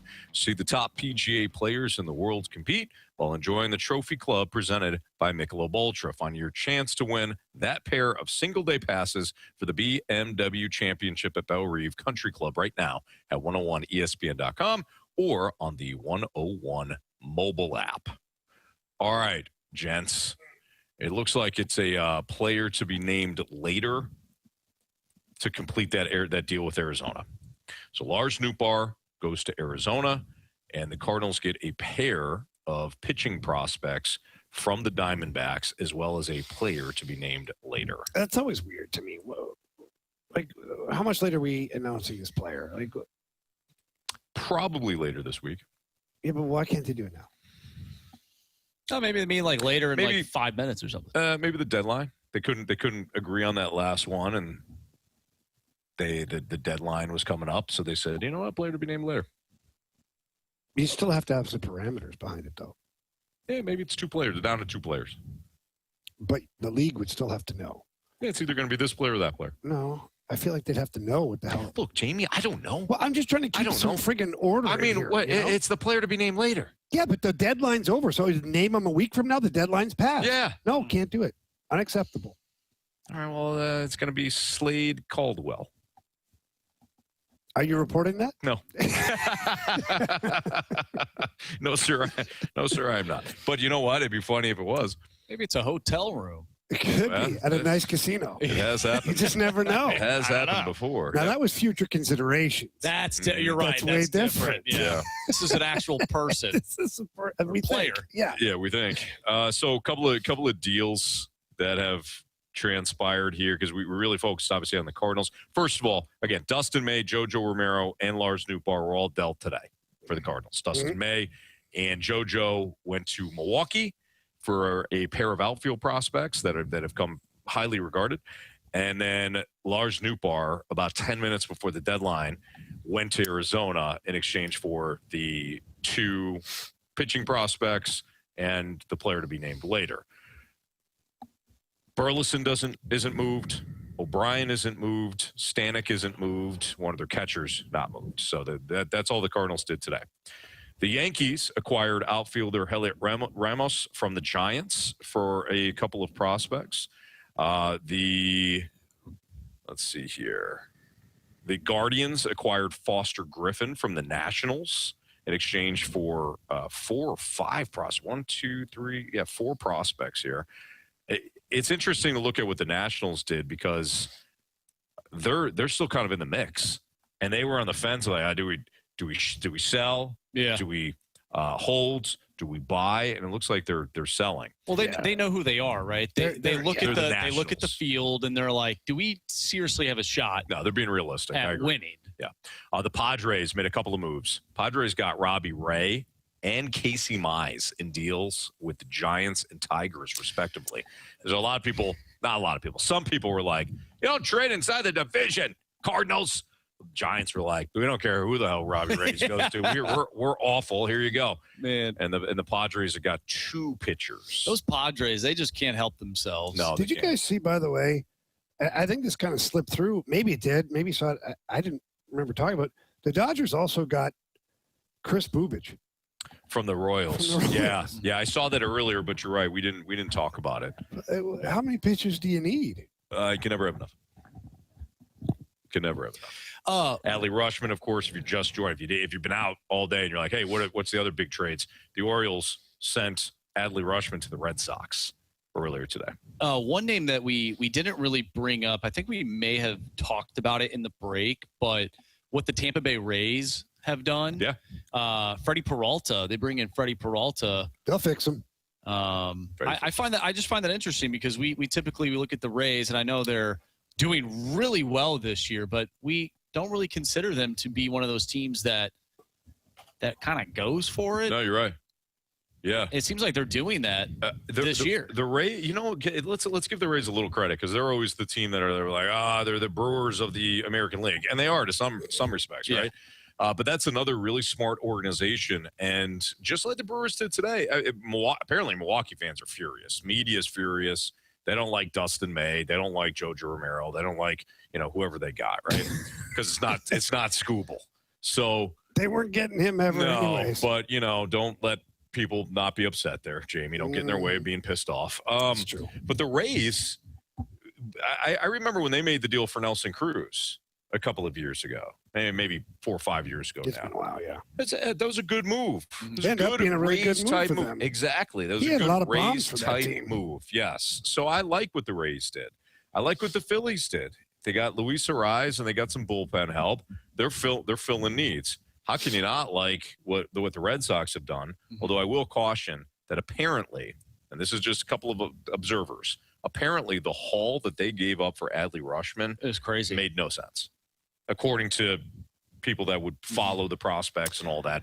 That like it's so hard, one of the worst, right? One of the worst deals you can ever make. Apparently. But it's so hard to predict that. Sure. Like what you've got in Adley Rutschman and player, prospect 1, 2, 3, whatever they are, they could end up being Hall of Famers. Could be. Or they could end up maybe hardly ever playing in the majors. So one of the players that went to Baltimore was Boston's top pitching prospect, like the top guy in the organization. So, but I mean, you're getting Adley Rutschman. Now he's hurt, and his numbers over the last couple of years, I mean, they've been trending down a little bit. But we're still talking about how old is he, Marsh? 28? He's not that old. He's an all-star. Yeah, so he's a solid player. But are the Orioles finally addressing their pitching problems? He's 28. Maybe long term. Maybe they're like it was going to have to hurt. Yeah, you're right. Because look, we did nothing. We can't draft and develop. So, but you're right. So Buster Olney. Speaking of the Orioles, Buster Olney. I wanted to read off this tweet when I saw it, then I never did. So in return for the first of 4 years of tanking, the Orioles get 0 playoff wins and the prospects from the Red Sox. Make it make sense. Well, the ownership at that time made a lot of money, which goes back to what you brought up earlier today about the owners winning even when they lose. Let's hear from our guy Swan. We'll take one mic drop here. Swan's reaction to the Dustin May trade earlier today. I'll give my 2 cents on the first trade of the day for the Cardinals. According to Brewer fans, they're not happy about this trade. Somebody that's a Brewers fan, he could be exaggerating, but I've seen multiple Brewers fans not happy about this trade. For them, which isn't shocking, teams tend to overrate their prospects. But someone said that Frias, I believe, is a top 30 prospect, and I saw another person say that Fangraphs already has him as a top 50 prospect. I'm with you guys. It's a long-term play, but it's an exciting long-term play. I like the return, and just imagine if JoJo wasn't on the IL, we probably could have gotten a little more. So, good trade, good start to the day. I agree, and that was earlier today. So, when he said a good start to the day, he didn't have thoughts yet on the Nootbaar deal because, again, that deal hadn't taken place yet. By the way, I think we mentioned earlier about Jacob deGrom going to Atlanta. I also saw that he invoked his no trade clause. That was a while ago. Was that deal official? Because we looked at it. We saw it come across, but I don't know. Did that not go down? The Jacob deGrom deal? Let's see if somebody. Well, Anthony, I rely upon you for my information. No, sure. Yeah, that makes sense. Yeah. If you lied to me again, I'd be mad. He blocked it. Got it.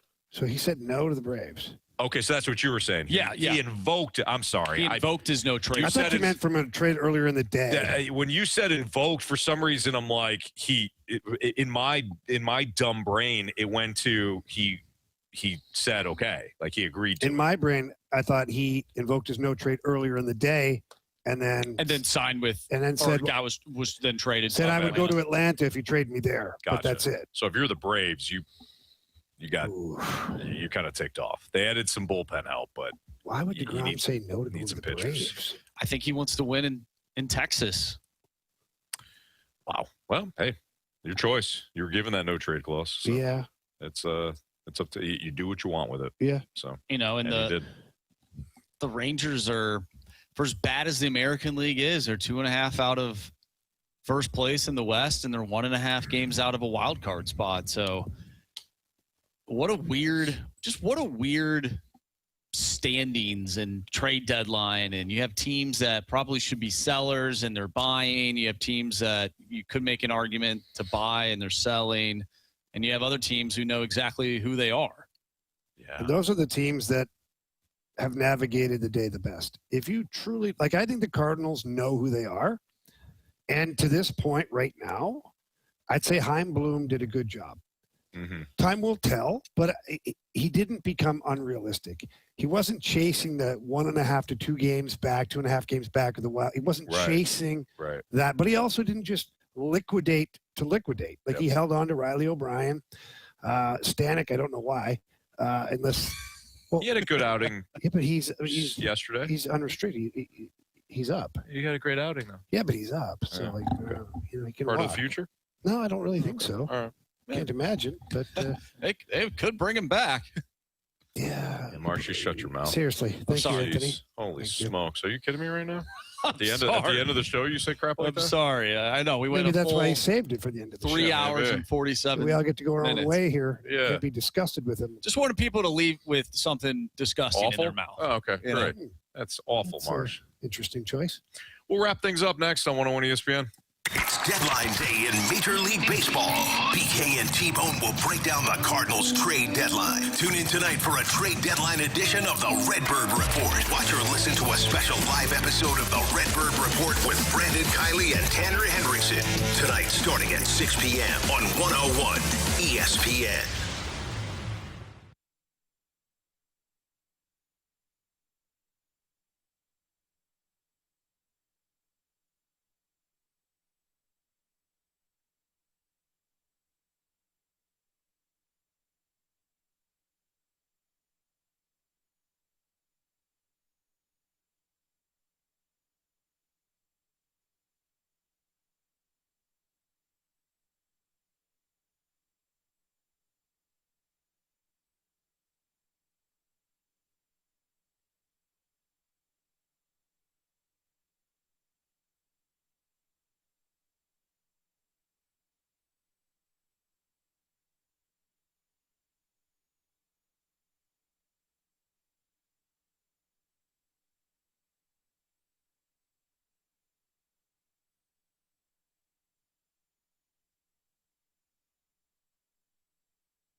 Centene Community Ice Center inside the ENB Granite Studios. You're tuned into the Fast Lane on 101 ESPN. Presented by Bud Light and Skimmer's Original Vodka Iced Tea on 101 ESPN.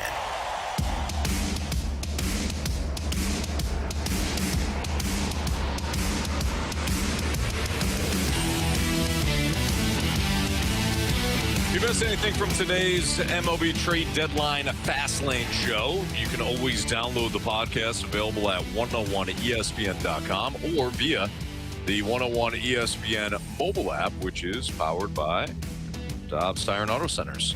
All your podcast information and podcasts overall, Jamie, brought to you by Schaefer Door Company. All right, why don't we do some criticisms and/or compliments? Criticisms and compliments. Presented by Bet365. With Bet365 early payout, you win even if they lose. Get paid out instantly when your team goes up big, even if they blow the lead later. Bet365. Winning is everything. All right, let's start with the 314. Obviously, going back to my previous comment about Ryan Stanek staying maybe another year. Cardinals holding on to him, signing him, keeping him around. 314 says, is Marsh going to have to serve another suspension? No. For that comment? No. We suspended him for his attitude, and he has come back with one of the best attitudes, quite frankly, we have ever seen. Whoa. Now, will Carey do the same? We remain hopeful, but we're not going to start handing out punishments for just horrendous thoughts. Because we all have them, you know? So Marsh. It's the way you present your horrendous thoughts. Yes. So Marsh will not be suspended for that. Well, you know, like, what was it? Last week I had like a baby barf, not once, but twice in my mouth. Yes. And I would have to assume that you guys had something similar after I said that. It was close. Yeah. I've had several reactions. Yeah. None good. No, none of them positive. All right, let's move on to Curb Stomp. Today's show as a whole, channeling your inner Mo, has been a trade deadline banger. What I learned today is that the Cardinals did well today. Congrats to Sam on the Gauntlet trophy. Yes. Hashtag shout out to the Snake Pits. Yeah, we have a Gauntlet champion, guys. A Gauntlet champion. Sam got every single question right on Friday and every single question right today. Yeah. He was 8 for 8 to close things out. Like, I felt it was almost insurmountable. Yeah. I had Once hope. he got rolling. Yeah, I had hope for Marsh, but it just seemed like he was up against it. Yeah. Sometimes you're just up against somebody better. It happens. It certainly does. Yeah. Yep. It certainly does. All right, let's go to Marsh's college program, a.k.a. Chester. Great show, guys. Phenomenal start to a great week. Ooh, yeah, okay. Let's hope. Thank you. Wow. Holy smokes. Let's hope. Absolutely. From Jeffrey, good, fun Monday show. Congratulations to Sam in the Gauntlet. Yeah, way to go, Sam. All right. You want to do those 3 stars? We have one more from Biscuit. Gotta do one more, guys. Good to have you back, Marsh. You Freedom Friday hating POS. Yeah, there was a lot of people. I will say this, Marcia. A lot of people keeping track of attendance on Freedom Fridays. Oh, man. Yeah, I'm going to miss the next one, too. Yeah. I'm going to miss the next one. There's that attitude again. Yeah, well. You got at least act like you care. Yep, just a little bit. Yeah. Just a little bit, please. Okay, let's do our 3 stars. It's time for the Fast Lane's 3 stars of the day, presented by Circus Sports. No bet fees ever with the world's largest sports book, now at your fingertips in Illinois and Missouri. Our 3rd star of the day, we're going to hand it out to all the kids participating in the Synergy Hockey Skills camp today that walked by and waved at us. Some waved. Some just stared. Well, Anthony, at least one person waved, and that's all that counts. Yeah, that's true. So kids had a great day. They were working hard today. They were working hard today. Checked it out. Including there. Reed. Reed was in here. Reed was buzzing around. Reed's doing, we're bringing him in as a coach. So Reed will help. He's 14 now. He helps coach the kids who are, 10 and under. Nice. And then he jumps on the ice for the 2nd session as a player with all the older kids. That's awesome. That's what the Rivers boys did growing up. Good. Now Reed will soon be my stepson in September. Yeah. And so it's good to see him following those footsteps. And Reed loves hockey. So loves hockey. That's great. Yeah. Good for him. Our second star of the day, we're going to give it to Sam for winning the Gauntlet. Way to go, Sam. Sam. He knew all the questions. Yes, he did. Well, he knew all the answers to those questions. Yes. Yeah. Yes. Yep. Yeah. And our first star of the day goes out to Heim Bloom. What a job he did today, Way to go, gentlemen. Bloomy. Attaboy, Heimer. Way to go, Can we do that? Bloomy.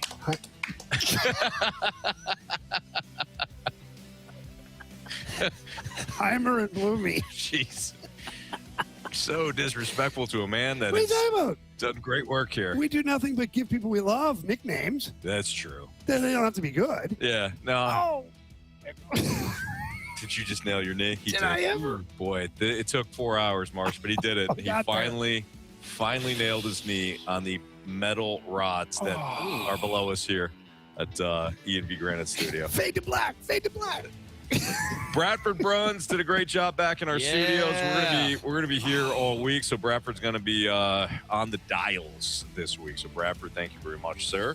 We'll see you again tomorrow, and that will do it here for us in the Fast Lane again, live from Centene Community Ice Center. Lots of breakdown coming up with our guy Brandon Kiley and T-Bone Tanner Hendrickson as they discuss what happened today at the MLB trade deadline, not just from a Cardinals standpoint, but also all of Major League Baseball. So looking forward to that on my drive home, and hopefully everybody sticks right here on 101 ESPN because we've got a lot of MLB draft coverage. For Andrew Marsh, our guy Carey Davis, Jamie Rivers, and Anthony Stalter. See you. The Spread Zone, where sports betting meets reckless optimism, questionable logic, and the occasional stroke of genius. With hosts Anthony Stalter, Tim McKernan, and Scott Rizzuto. Check out the latest from the Spread Zone at 101ESPN.com or the 101 mobile app. The Spread Zone is brought to you by FanDuel Sportsbook. Make every moment more.